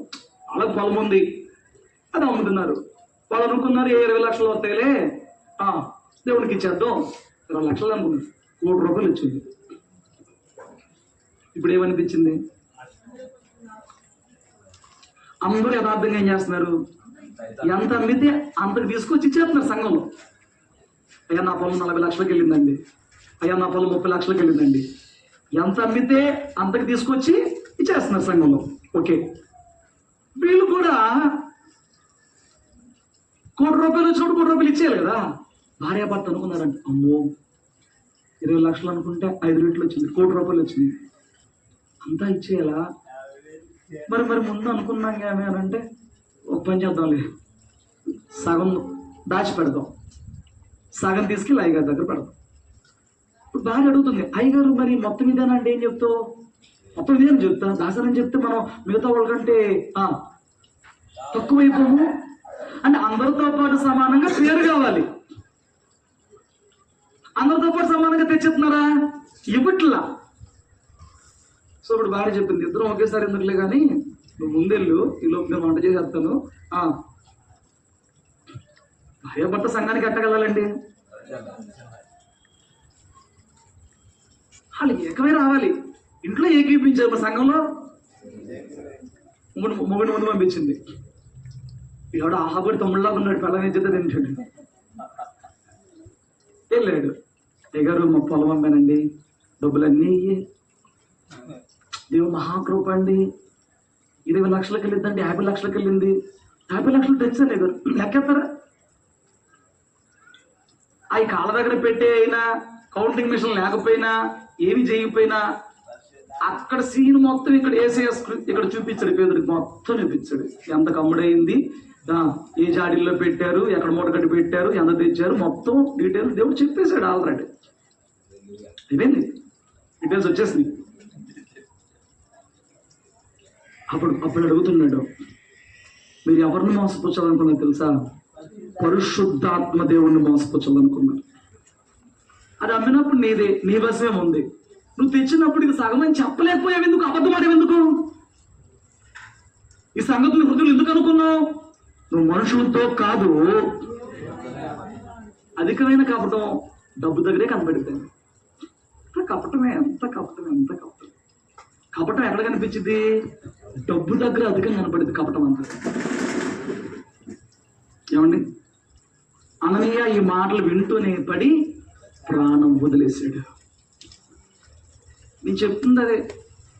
ఈరోజు నువ్వు చాలా కపటం నడుస్తున్నావు బాగా, కానీ యేసు చెప్తున్నాడు ఆత్మలో కపటం లేనివాడే ధన్యుడు. నీ అంతరంగంలో ఏముండకూడదు, నీ హృదయంలో ఏముండకూడదు. నీ గురించి ప్రభు రాత్రి ఏం సాక్ష్యం ఇవ్వాలి? ఇస్తాడా? మీరు చెప్పేశారు కావదని. ఇప్పుడు ఈ రాత్రి అది అవ్వకపోతే దేవుని రాజ్యంలో నిలవడం కూడా అవ్వదు. కపటం ఉండకూడదు. చూసేవాళ్ళని నిర్రోడు అనుకొని, పిచ్చోడు అనుకొని, ఏమైనా అనుకొని నీ యథార్థంగా ఉండాలి. చెప్పలేక నోరు మూసి కూర్చోవాలి. మాట బయటికి పెట్టేటప్పుడు అబద్ధం మాట్లాడుతుంది, నోరు మూసి కూర్చోవాలి. అంతేగాని కపటముతో నువ్వు కానిది నువ్వని చూపించకూడదు. కపటముతో పేరు సంపాదించే ప్రయత్నం చేయకూడదు. కపటముతో ఆది సంపాదించే ప్రయత్నం చేయకూడదు. సంఘములో సేవకుడి దగ్గర, దేవుని దగ్గర ఇలాంటి ప్రయత్నాలు పొరపాటు చేయకూడదు. అంటే బయట చేయొచ్చా? బయట చేస్తే కాస్త ఆలస్యమన్నా అయింది. ఏంటి? దేవుడు ఉగ్రత నీ మీద రావడానికి నువ్వు ఇవి సంఘంలోనే ప్రయోగించావనుకో, బహుత్వరితముగా వచ్చింది నీ మీద కీడు. దేవునితో చిన్న విషయం కాదు, దేవునితో ఆటలు కాదు ఎవరైనా. ఏమండి, ఈయన పడి చచ్చాడంట, ఇంటికి కూడా ఇన్ఫర్మేషన్ ఇవ్వాల. అప్పట్లో మొత్తం సంఘమే అధికారం అనమాట. తీసుకెళ్లారు, పాతి పెట్టేసారు. పిల్లనికి కూడా తెలియదు. ఇప్పుడు అమ్మగారి అమ్మల తాపీగా వచ్చింది. పేతురయ్య గారు వందనాలయ్యా, ఏంటి మా ఆయన కూడా కనపట్లేదు, ఎదుక్కుంటుంది కళ్ళతో, నోటితో వందనాలు చెప్తుంది. ఈలో పేతురు అడిగాడు, అమ్మ నిజం చెప్పు, చావుకు నిలదీసి మరి నిజం చెప్పని అడుగుతున్నప్పుడు ఆ ధైర్యం ఏంటండి? దెయ్యం పట్టిన ధైర్యం కాకపోతే. సంఘంలోనే నీ మాటలు, చావుకున్న దగ్గరే నీ మాటలు, అంత కపటంగా మాట్లాడేస్తామంటే ధైర్యంగా. నీ ధైర్యం ఏంటి? దెయ్యం పడితే నా ధైర్యం వచ్చింది, లేకపోతే ఎట్ట వచ్చింది? నువ్వు ఆత్ముడు అయితే నీ మనస్సాక్షిని చింద్రవందరం చేసేస్తావు. నువ్వు ఒక మాట తప్పు చెప్పినప్పుడు. నిజమైన భక్తిపరుడు అయితే, నీతిమంతుడు అయితే ఒక మాట నీ నోటి నుంచి తేడా వచ్చినప్పుడు చింద్రవందరం చేసేస్తుంది. చిన్నదైనా పెద్దదైనా నువ్వు నెమ్మది పడలేవు ఆ విషయంలో, పశ్చాత్తాప పడే వరకు కూడా. ఇప్పుడు ధైర్యం ఏంటండి? పేతురు నిలదీసి, అమ్మా నిజం చెప్పు, ఇది ఎందుకే అమ్మేవా అడిగాడు. అవును, ఇంతకే ఆయన ఏం చెప్పాడు? ఇంతకే మగవాళ్ళ మీద నమ్మొచ్చు, ఇంకా ఆడవాళ్ళని ఏం పెట్టుకుంటామండి? మగవాళ్ళన్నా కొంచెం ఇది చేసేయచ్చు, వాళ్ళు తొందరగా బయటపడిపోతారు. ఆడవాళ్ళతో అసలు ఇద్దాళ్ళ, ఆడవాళ్ళు దాటితే బయటకు వచ్చిద్దా? ఏ విషయమైనా అసలు వాళ్ళకి ఇచ్చిన సామర్థ్యమే గొప్పది. చూడండి, ఇంచుమించు 7వ వచనం చదువు.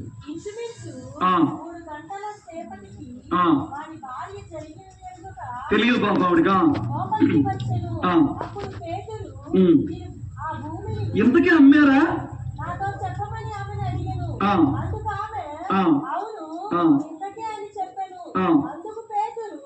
ప్రభువు యొక్క ఆత్మను శోధించడానికి మీరు ఏకీపించారు. ఏం భార్యాభర్తలండి? వీళ్ళకి చప్పట్లు కొట్టడం తప్పు. అసలు వీళ్ళు దేనికి ఏకీపించారంట?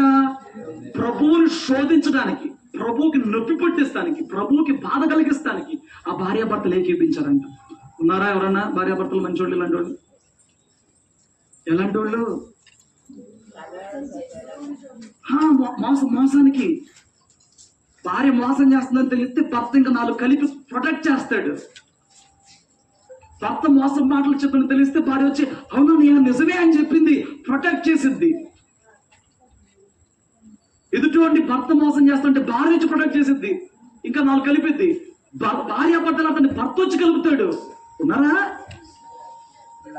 భార్యాభర్త ఏకీపించాల్సింది దేవుని విషయంలో యథార్థంగా ఉండాలి. దేవుని సందులో ప్రార్థించడానికి, దేవుని సందులో ఇంకను దేవుని మెప్పించే నీతిని సంపాదించుకుంటానికి, అది దానికోసం ఏకీపించాలి. వీళ్ళంతా ప్రభువుని శోధించడానికి, ప్రభువుని బాధపడటానికి ఏకీపించాలండి భార్యాభర్తలు. యేసయ్య ఏదోని తోటలో భార్యాభర్తలు ఇచ్చినప్పుడు అక్కడ ఏమాడాడంటే, ఈవిడ నీకు సాటైన సహకారి అని చెప్పాడు. ఈవిడ ఎందుకు సహకారి? అతనితో ఏదోని తోట అతని చేతకు అప్పచెప్పబడింది.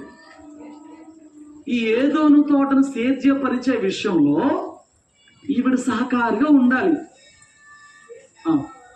ఇప్పుడు ఒక వివాహం జరిగింది అనుకోండి, ఒకరికొకరు సహకారులు. దేనిలో సహకారులు? దేవుని చిత్తం నెరవేర్చే విషయంలో, దేవునిలో దేవుని సంఘంలో తమ బాధ్యతలు నెరవేర్చే విషయంలో భర్త బ్యాక్ డ్రాప్ అవుతుంటే భార్య బూస్ట్ ఇవ్వాలి. నువ్వు దేవుని చేత ఎన్నిక చేయబడ్డావు, నీ మీద పరిచర్య బాధ్యతలు ఉన్నాయి, ఈ మధ్య నీ ఆసక్తి తగ్గిపోతుంది, ఈ మధ్య నీ యొక్క తపన దేవుని కోసం తగ్గిపోతుంది, భార్య బూస్ట్ ఇవ్వాలి. భార్య భక్తిలో డౌన్ అవుతుంటే భర్త బూస్ట్ ఇవ్వాలి. నీకు అర్థమైందా? వీళ్ళిద్దరు ఏం చేయాలి? ఇద్దరు ఒకరికొకరు సహకరిస్తూ ఏదోలో పనిచేయాలి. ఏదోంతో అంటే దేవుని సంఘమే. ఒకరినొకరు బ్యాలెన్స్ చేసుకుంటూ వీళ్ళు సంఘానికి సహకారంగా ఉండాలి, సంఘానికి దీవెనగా ఉండాలి. వీళ్ళిద్దరూ కలిసి సంఘాన్ని దేవుని మోసం చేశారు. ఏమైంది? ఆయన అడుగుతున్నాడు, ఇదిగో నీ పెనిపెట్టిని పాదపెట్టిన వారి పాదాలు వాకిట్నే ఉన్నవి, వాడు నిన్ను మోసుకుని పోతున్న ఆమెతో చెప్పాను. వెంటనే ఆమె అతని పాదాలతో పడి ప్రాణం చచ్చిందంటే. జాగ్రత్త. కనపడటానికి చాలా చిన్నదిగా కనిపించింది కపటం అనే బుద్ధి, కపటం అనే ప్రవర్తన. తీసుకొచ్చేటప్పుడు పెను ప్రమాదాలు తీసుకొచ్చింది కపటం అనే బుద్ధి, ప్రవర్తన పెను ప్రమాదాలు తీసుకొచ్చింది. యాకోబు కాబట్టి, యాకోబు మీద ఆ ఇస్సాకు ఆశీర్వాదం నిలిచింది కాబట్టి అక్కడ అవకాశం ఇవ్వబడింది అతను పశ్చాత్తపడటానికి.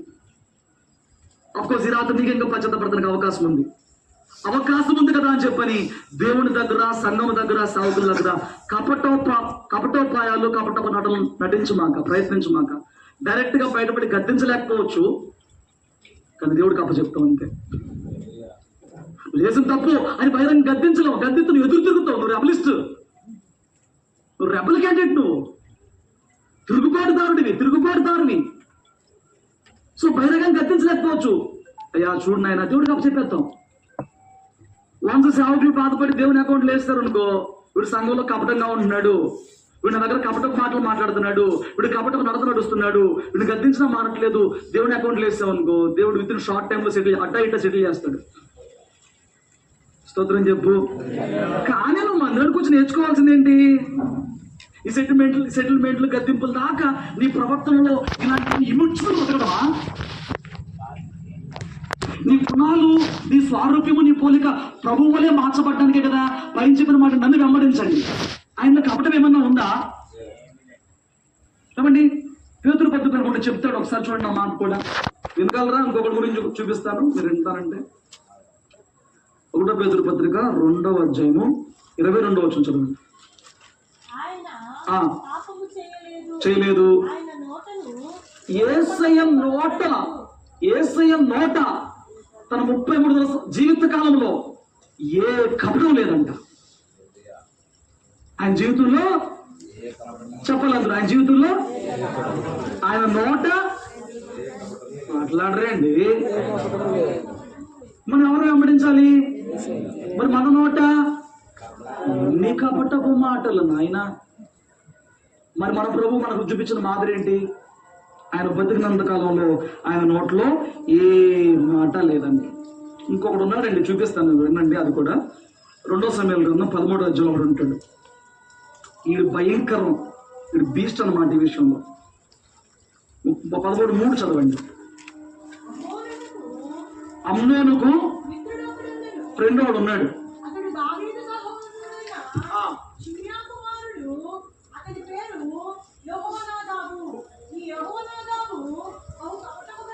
బహు కపటం కలిగినోడు అంటే వీడు.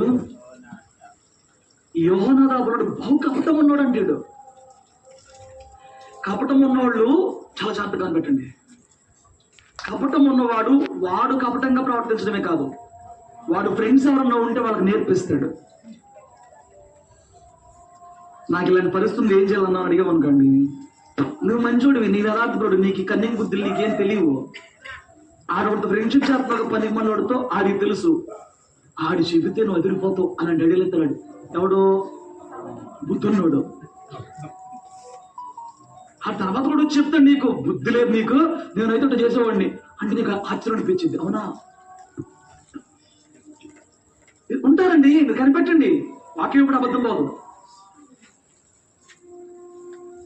కపటం ఉన్నోళ్ళు వాడు చెడిపోయింది కాక తన మిత్రులు తన స్నేహితులు పనిపనులు ఎవరైతే ఉంటారో వాడికి మంచి తలంపులు ఉన్నప్పటికీ వీడు వాడిని చెడగొట్టేసేటటువంటి నింపుతాడు. ఇక్కడ ఏం జరుగుతుంది? దావీదుకి 8 మంది భార్యలు ఉన్నారు కదా. ఒక భార్య కొడుకు అమ్నోను, ఇంకొక భార్య కొడుకు అభిషలోము. ఆ అభిషలోముకి ఒక చెల్లుంది, ఆవిడ పేరు తామారు. వీడికి బుద్ధి పుట్టకూడదని బుద్ధి పుట్టింది. అమ్నోనికి తామారుని అనుభవించాలని బుద్ధి పుట్టింది. అది ఆ బుద్ధి పుట్టింది కానీ దాన్ని ఎలా చేయాలో తెలియదు. ఆడు ఇన్నోసెంట్, ఆడి బుద్ధి మంచిది కాదు కానీ ఆడు ఇన్నోవేటివ్ కదా, అంటే దాన్ని ఎలాగ ఇంప్లిమెంట్ చేయాలని తెలియదు. ఈడు ఫ్రెండ్ ఎవడు బహు కపటం కలిగిన వాడు ఉన్నాడు ఫ్రెండ్, వీడు ఉన్నాడు ఫ్రెండ్. వీడు ఎలా ఉంటారు చూడండి, నాకు ఆశ్చర్యం అసలు. లోతుగా చూడు ఎలా ఉంటారు. ఇప్పుడు అమ్ముందని వచ్చాడు, సారీ యోనదాబు అమ్మ దగ్గరకు వచ్చాడు. వీడు అర్థమే ఇలా అంటాడు, ఏంటి చిక్కిపోయావు? కొంతమంది అండి నీలో ఏదో గుట్టుందని ఆడికి అనిపించినప్పుడు ఆడు ఎట్లా లాగనట్లు లాగేస్తారు బయటికి. లేదు, నువ్వేదో బాధపడుతున్నావు నాకు తెలుసు, నీకు ఎందుకు ఆడు బాధ? ఆడు చెప్పినప్పుడు నువ్వు ఊరుకో. వీడు లాగేది ఏమన్నా మంచి కోసమా? కానీ లాగేస్తాడు. ఆ టాలెంట్ ఉంటుంది కపటం ఉన్నవాడికి. లేదు, నువ్వు నిన్నట్లాగా లేవు, నువ్వు అన్నట్లాగా లేవు, ఏదో తేడా ఉంది, నువ్వేదో రాస్తున్నావు, నీ మొహం ఆడికి ఏం ఉండదు. వాళ్ళు లాగుతాను ట్రై చేస్తావు, వాళ్ళు లేస్తా ఉంటాడు. అడగట అమ్నోను దొరికిపోయింది అనుకుని పాపం వీడు ఫ్రెండే కదా అని చెప్పేసి మొత్తం చెప్పాడు. ఏం లేదు, నాకు తామారం చూస్తే ఇలా ఉందని చెప్పేసాడు. వాస్తవానికి అమ్మోనట్ట వదిలేస్తే ఏమైపోయేవాడు? చిక్కిపోతానంట, రోజు రోజుకి చచ్చేవాడేమో. కానీ వీడికి మ్యాటర్ చెప్పినాక అనంత పని నేను చేస్తే సలహా. ఈ కపటం ఉన్న వాళ్ళు ఎలాంటి వాళ్ళు అంటే పంపులు పోతే సలహాలు ఇస్తారు, నరకానికి పోయే సలహాలు ఇస్తారు, పాపాన్ని కూడబెట్టుకునే సలహాలు ఇస్తారు. నీ స్నేహితుల్లో దైవ భయం లేని వారు, కపటం కలిగిన వారు ఎవరన్నా ఉంటే దూరం జరుగు వాళ్ళకి, నువ్వు నాశనం అయిపోతావు. లేకపోతే మనకు తెలిసింది ఈజీగా కపటం ఉండలేడు, తెలిసిపోతుంది. దూరం జరుగు, లిమిటెడ్ ఉండు, ఎంతవరకు అంతవరకు ఉండు. వాడి స్నేహం నువ్వు పాడు చేసేస్తుంది. లేకపోతే ఆడి మూలంగా నువ్వు పనికి మళ్ళీ నేర్చుకుంటావు, అడ్డగోలు నేర్చుకుంటావు. ఈ యోహాను ఒకటి చెప్పాడు, ఇది ఎంత పనిరా, నువ్వు సిక్ అయిపోయిన ఇంట్లోకి వచ్చావు. మీ నాన్న వచ్చినప్పుడు నాకు బెంగ వచ్చిందని చెప్పు, ఏం కావాలని నీకని చెప్పానంటే, తామారు నా ఇంట్లోకి వచ్చి నా ముందర నా ఇంట్లో వంట చేసి అప్పములు చేసి మాంసం వండి నాకు పెడితే తింటాను, ఆవిడ చేతి వంటదని చెప్పింది. నువ్వు మీ నాన్నకి చెప్పు, మీ నాన్న ఆవిడ పంపిస్తాడు, నీ గదిలోకి రమ్మను. ఆడు మొత్తం ఎలా పాపం చేయాలో మొత్తం చెప్పేశారండి. వాస్తవానికి వాడి తిండి మీద పోయిందా? వాడి చెల్లిని చేతి వంట కలుద్దాం అనుకున్నాడా? చెల్లిని చెరచాలనుకున్నాడు. వాడికి అంతవరకే ఉంది. ఆజ్యం వాడు పోస్తాడు, కపటం కలిగిన వాడు ఉంటేనే అక్కడ పని అయింది. కపట బుద్ధి వాడు ఉంటేనే అక్కడ పని అయింది. నీకు తప్పు చేయాలని ఉంది కానీ నీకు దారులు దొరకవు. నీకున్న వాళ్ళలో ఒక ఫ్రెండ్ ఉన్నాడా కపట బుద్ధుడు, ఆడు మొత్తం స్కెచ్ చేస్తాడు అనమాట. ఆడు బ్యాంక్ రాబరీ అని చెప్తాడు, అడిగినే చెప్పేస్తాడు. కపటం ఉన్నాడు, భయంకరం భయంకరం. వీళ్ళు చెప్పాడు సలహా, వీడు ఫాలో అయ్యాడు. యాజ్ టీజ్గా నాన్న చెప్పాడు, నాకు మా చెల్లి రావాలి, నాకు వంట చేయాలని చెప్పి. ఆవిడ వచ్చింది, రాజుగారు కుమార్తె ఒంటరిగా చెలికత్తలు ఇచ్చారు. చెప్పాడు, చెలికత్తలు బయట పోమని చెప్పాడు. అన్నయ్యగా ఏమైందని చెప్పి బయటకు పోమంది. వంట చేసింది, టేబుల్ మీద పెట్టాను రా అని అంది. నేను టేబుల్లో తిన్న బెడ్రూమ్ ఇదే అన్నాడు. అవి లోపల రావడం తలిపేసి పాడు చేస్తాడు. దరిద్రం అంటే ఈ శరీరపు కోరికలో నుంచి వచ్చే ప్రేమ ఎలాగుంటుంది. అంతకుముందంటే బాగా కోరుకున్నాడంట ఆవిడ్ని, ఆ రోజు అనుభవించేసినాకంట మళ్ళీ అంత ద్వేషించాడంట. ఈ శరీరపు ఆకర్షణ చూసి పుట్టే ప్రేమ ఎలా ఉంటుంది అంటే, ఆ కోరిక తీరే వరకే. ఆ కోరిక తిరిగిపోయిన తర్వాత నివేదంగా వాడికి ఫీలింగ్స్ ఏ ఉండవు, వాళ్ళకి ఫీలింగ్స్ ఏ ఉండవు, వాళ్ళకి ఎమోషన్స్ ఏ ఉండవు. అంత ద్వేషించాడు. పొమ్మన్నాడు బయటికి, అది కాళ్ళు పట్టుకుని నన్ను బయటికి పంపితే ఇంకా కీడన్నా నాకు అంటే తోసాడు బయటికి. ఈ విషయం అసలు అన్నకు తెలిసింది. ఎవరికి? అభిషాలోముకి తెలిసింది. అభిషాలోముకి తెలిసినప్పుడు అభిషాలోము అన్నాడు, చెల్లి నీ అమ్మ నేను పాడు చేశాడు కదా, అది నీకు అన్నే కదా, నువ్వు ఊరుకో, నేను చూస్తే ఈ సంగతి అని చెప్పని అన్నాడు. మరి ఆవిడ జీవితం ఇంకా తర్వాత రాయలు ఏమైందో. 2 సంవత్సరాలు గడిచిపోయింది. అభిషాలోము ఇప్పుడు ప్లాన్ చేశాడు. అభిషాలోము ఇప్పుడు స్కెచ్ చేశాడు. ఏం చేశాడు? తండ్రి దగ్గరికి వెళ్ళి, మీరు అందరూ భోజనం రమ్మంటే దావీదు చెప్పండి, నేను రాలేను రా, నీకు భారం అయిపోతాను, నేను రాజు కదా అని అంటే, సరే రాజకుమారులందరినీ పంపించి, అన్నయ్యలందరూ పంపించి అన్నాడు. అన్నయ్యలందరూ వచ్చారు. అప్పుడు పని వాళ్ళకి ఆల్రెడీ చెప్పాడు, మా అన్నయ్య వాళ్ళు వస్తారు, ఫుల్గా తింటారు, తాగుతారు. నేను మీకు సలహా ఇచ్చినప్పుడు అమ్నోమని చంపేయాలి. ఇక్కడ విచిత్రం ఏంటంటే అక్కడ అమ్మోమని చంపేశారు. మిగతా వాళ్ళందరూ గుడ్డికాయ చేతిలో పెట్టుకుని పరిగెత్తుకుంటూ దాని దగ్గర పరిగెత్తుకుంటూ వస్తున్నారు. ఈ లోపు తెలిసిపోయింది దావీదుకి. ఏమని? వార్తలు వచ్చేస్తాయండి ఆ కాలంలో. ఆ సమాచార వ్యవస్థ వేరేలా ఉంటుంది. ఇప్పుడు వార్త వచ్చింది, నీ కొడుకుల్ని అభిషేకం చంపేస్తున్నానని చెప్పని. ఇప్పుడు చూడు ఏం జరిగిద్దాం.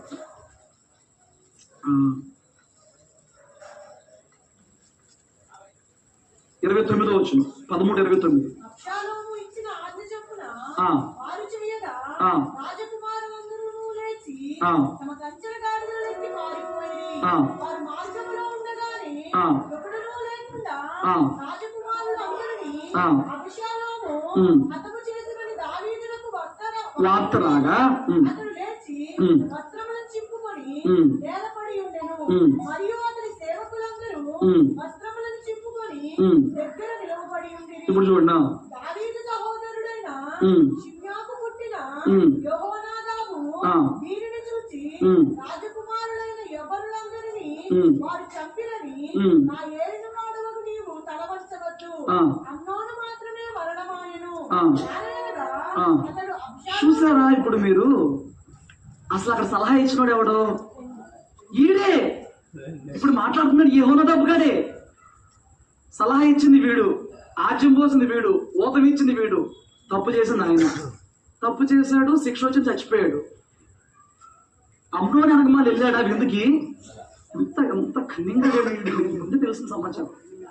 ఇది తెలుసు ఎప్పటికైనా ఆ విషయంలో పాల్గొట్టి కపట బుద్ధి కలిగిన వాళ్ళకి నాలెడ్జ్ బాగా ఉంటుందండి. వాళ్ళు వేసేస్తారు అడుగులు తర్వాత విషయం. ఏం జరిగింది? వీడు విందుకి వెళ్ళాలా? వీడు ఫ్రెండే కదా, వెళ్ళొచ్చు కదా, వెళ్ళాలా? వీడు ఇక్కడ ఉన్నాడు, దావీదు పక్కనే ఉన్నాడు. అక్కడ అమ్మోని చంపేశారు. మిగతా వాళ్ళు గాడిద మీద పారిపోయి వచ్చేస్తున్నారు. ఎవడో ఈలోపు సమాచారం వచ్చింది, కొడుకు చచ్చిపోయారని చెప్పని. ఇప్పుడు యెహోనాదాబు కూడా వచ్చి అంటాడు, బట్టలు చుప్పుకుని, రాజా మీరు బాధపడొద్దు, నీ కొడుకులందరూ చచ్చిపోయారు అనుకోమాక, అమ్మోని మాత్రం చస్తాడు. దానికి మూలం ఎవడరా? ఈడే.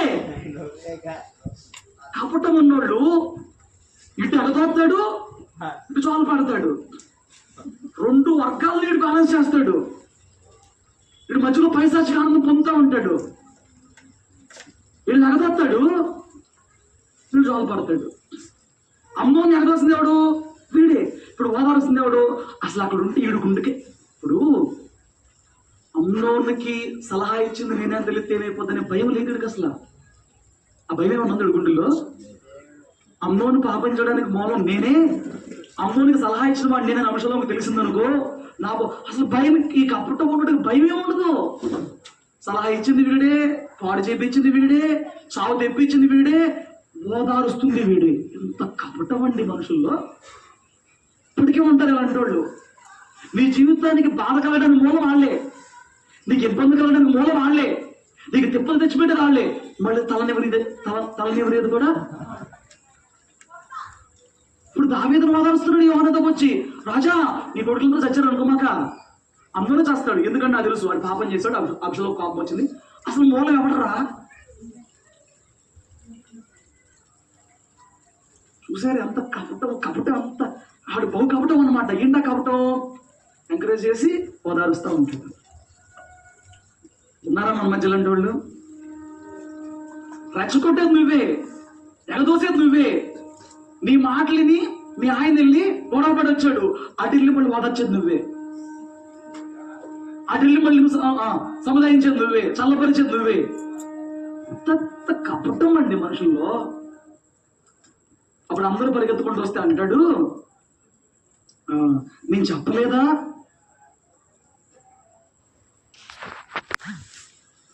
నేను చెప్పలేదా? అదిగో 35వ వచనం చూడు.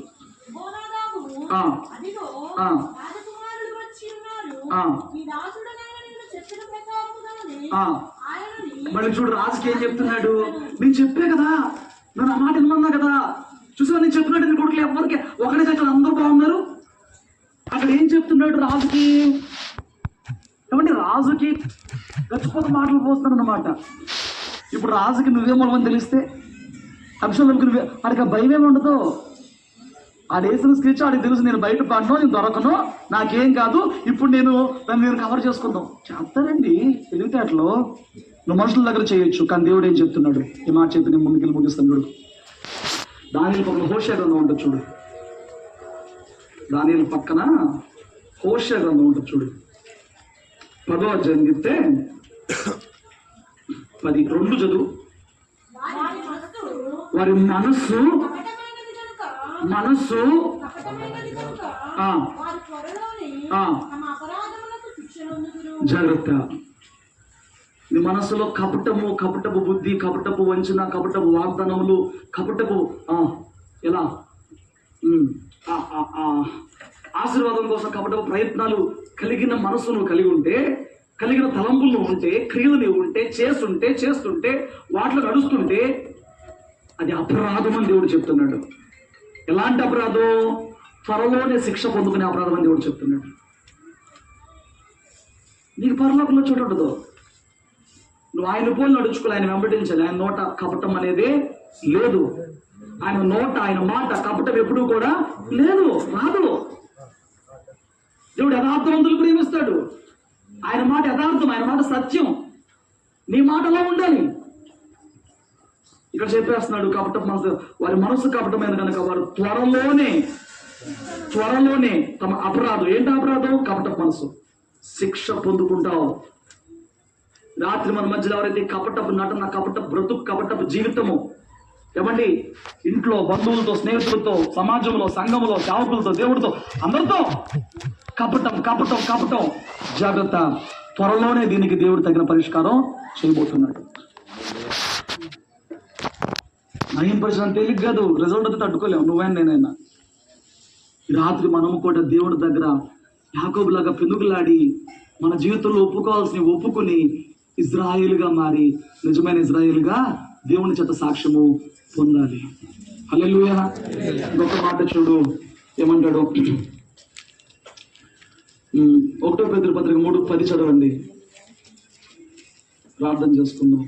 చదివిన తర్వాత, జీవమును ప్రేమించి మంచి దినములు చూడగోరువాడు జీవాన్ని, దేవుడికి ఇచ్చిన జీవితాన్ని ప్రేమించి మంచి రోజులు కావాలనుకునేవాడు చెడ్డదాన్ని పలకకుండా తన నాలుకను ఏం కాపాడాలి? కపటపు మాటలు చెప్పకుండా ఏం చేయొద్దు? కపటపు మాటలు చెప్పకుండా కాచుకోవాలను. చెప్పు, ఏం చేయాలంటే రాత్రి మనం చెడ్డదాన్ని పలకకుండా నాలుగును, కపటపు మాటలు చెప్పొద్దు. కపటపు మాటలు చెప్పొద్దు. ఉన్నదేంటి యథార్థంగా చెప్పేయి, తర్వాత చూసుకుంది ఏదైతే. నువ్వు బస్ బూస్ మారేడుకాయలు చేయమాక. ఆయన నోట ఎప్పుడు కపటం లేదు. నీ నోట ఎందుకు వస్తుంది కపటం? అది సాతాను బుద్ధి, సాతాను మనసు, అది సాతాను విత్తనం. అది ఒక త్వరలో శిక్ష రాబోతుంది కపటం బుద్ధి, నడత, మాటకి. కానీ రాత్రి నీకు ఇచ్చిన జీవితాన్ని ప్రేమించి నా జీవితంలో మంచి రోజులు కావాలని కోరుకుంటే యేసయ్య చెప్తున్నాడు, నీ నోట చెడ్డ మాటలు రావద్దు, నీ పెదాలతో కపటం మాటలు రావద్దు. బ్రతుకు సెట్ అయిపోతుంది. నోరు కాసుకున్నప్పుడు జీవితాలన్నీ సెట్ అయిపోతాయి. నీ నోటి మాటలు బాగుంటే 90% సమస్యలన్నీ పరిష్కారం అయిపోయింది. నీ నోటి నుంచి వచ్చే మాటలు మంచివైతే 90% గొడవలే లేవు, 90% బాధలే లేవు, 90% ఇబ్బందులే లేవు. నీ భవిష్యత్తు బాగుండాలంటే, జీవనం మంచి రోజు చూడాలంటే నీ నోరు బాగుండాలి. చెడ్డ మాటలు రావద్దు, కపటపు మాటలు రావద్దు. అయిపోయింది. ఇంకా నీ రోజులు బాగా ఉండాలంటే ఏం చేయొద్దు? ఇది ఇంపార్టెంట్. నోరు మంచిదైతే మంచిది అయిపోద్ది. ఇందులో దేవుడు ఏం చెప్తున్నాడు? చెడ్డ మాటలు మాట్లాడొద్దు, కపటపు మాటలు మాట్లాడొద్దు. కపటపు మాటలు ఏమండి? నువ్వు నా దగ్గర కపటంగా ఉండగలవు, సంఘంలో కపటంగా ఉండగలవు, సాక్ష్యాలు చెప్పగలరు కొంతమంది. ఆడు చెప్పే సాక్షులు అదిరిపోతాం అనమాట. కొంతమంది సాక్షులు అంతా కపటమే ఏముండదు. వాళ్ళ గురించి, వాళ్ళ భవిష్యత్తు అంతా కపటమే ఏముండదు. నతానీయులు దూరం నుంచి చూసి ప్రభు చెప్తున్నాడు, నిజముగా ఇశ్రాయేలుడు. ఎందుకు? కపటమే లేదు. రాత్రి ఇక్కడికి వచ్చిన మన అందరిలో కపటమేమంటే, దేవుడు మనల్ని దర్శించడానికి, దీవించడానికి, తన హస్తము చాపి ఆస్వాదించడానికి సంతోషించేవాడిగా ఉంటాడా? నీ మనవులు అంగీకరించేవాడిగా ఉంటాడా? నీ నోటుతో కపటపు మాటలు చెప్పి కొంపలు కూల్చేసే మాటలు చెప్పి నీ కపటపు బుద్ధితో ఏమండి దుర్వ్యాపారములు చేసి సంపాదించి కూడబెట్టి ప్రభు దగ్గరకు వచ్చి కన్నీరు కాలిస్తే ఆశీర్వదిస్తాడా? కీళ్ళు తప్పించబడతాయా? రాత్రి ఒకటే మార్గం ఉంది. యాకోబు దేవుని దగ్గర పశ్చాత్తాపడి కన్నీరు కాచి తన పాపమును ఒప్పుకున్నట్లుగా ఇప్పటి వరకు నీ జీవితంలో మన జీవితాల్లో ఏ కపటపు నడుతుందో, కపట మాటలు ఉన్నాయో, కపట ప్రవర్తన ఉందో దాన్ని ఒప్పుకోవడమే అసలైన పరిష్కారం. ఒప్పుకుంటే నమ్మదగిన వాడు నీతిమంతుడు. రోజు నీతో మాట్లాడుతుంది నీ కపటపు జీవితం గురించి. ఎందుకు ఆయన చెప్పాడు త్వరలో శిక్ష రాబోతుంది.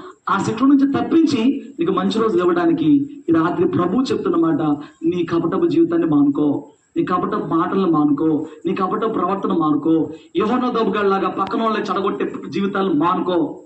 వీడు భయంకరం అండి. ఆడి చెడ్డో యోహాను దోబుగాళ్ళలో ఉంటాడు మన మధ్య ఉంటే చాలా డేంజర్. ఆడి చెడ్డో మొత్తం తగలెట్టేస్తాడు, ఆడు సేఫ్గానే ఉంటాడు.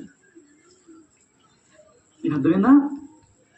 కాబట్టి రాత్రి నేను మాటలతో ముగిస్తాను. ఫిలిప్పు ప్రభువుని కనుగొన్నాడు, ప్రకటించాడు. ఒకటి, నతానీయులు ప్రభు దగ్గరకు వచ్చేటప్పటికే కపటం లేని వాడిగా ఉన్నాడు. మనం ప్రభుత్వం ఇన్నాళ్ళు గడిపి కూడా కపటం కలిగిన వాడిగా జీవిస్తే శిక్ష రాబోతుంది, ఆశీర్వాదములు కోల్పోతున్నాం, దేవుని రాకడికి దూరం అయిపోతాం, దేవుని రాజ్యానికి దూరం అయిపోతాం. ఒప్పుకుందాం, మార్చుకుందాం, నిజమైన ఇజ్రాయేల్గా మార్చుకుందాం. అట్టి కృప మనందరూ కలగజేయను గాక. ప్రార్థన చేసుకుందాం తనలోంచి.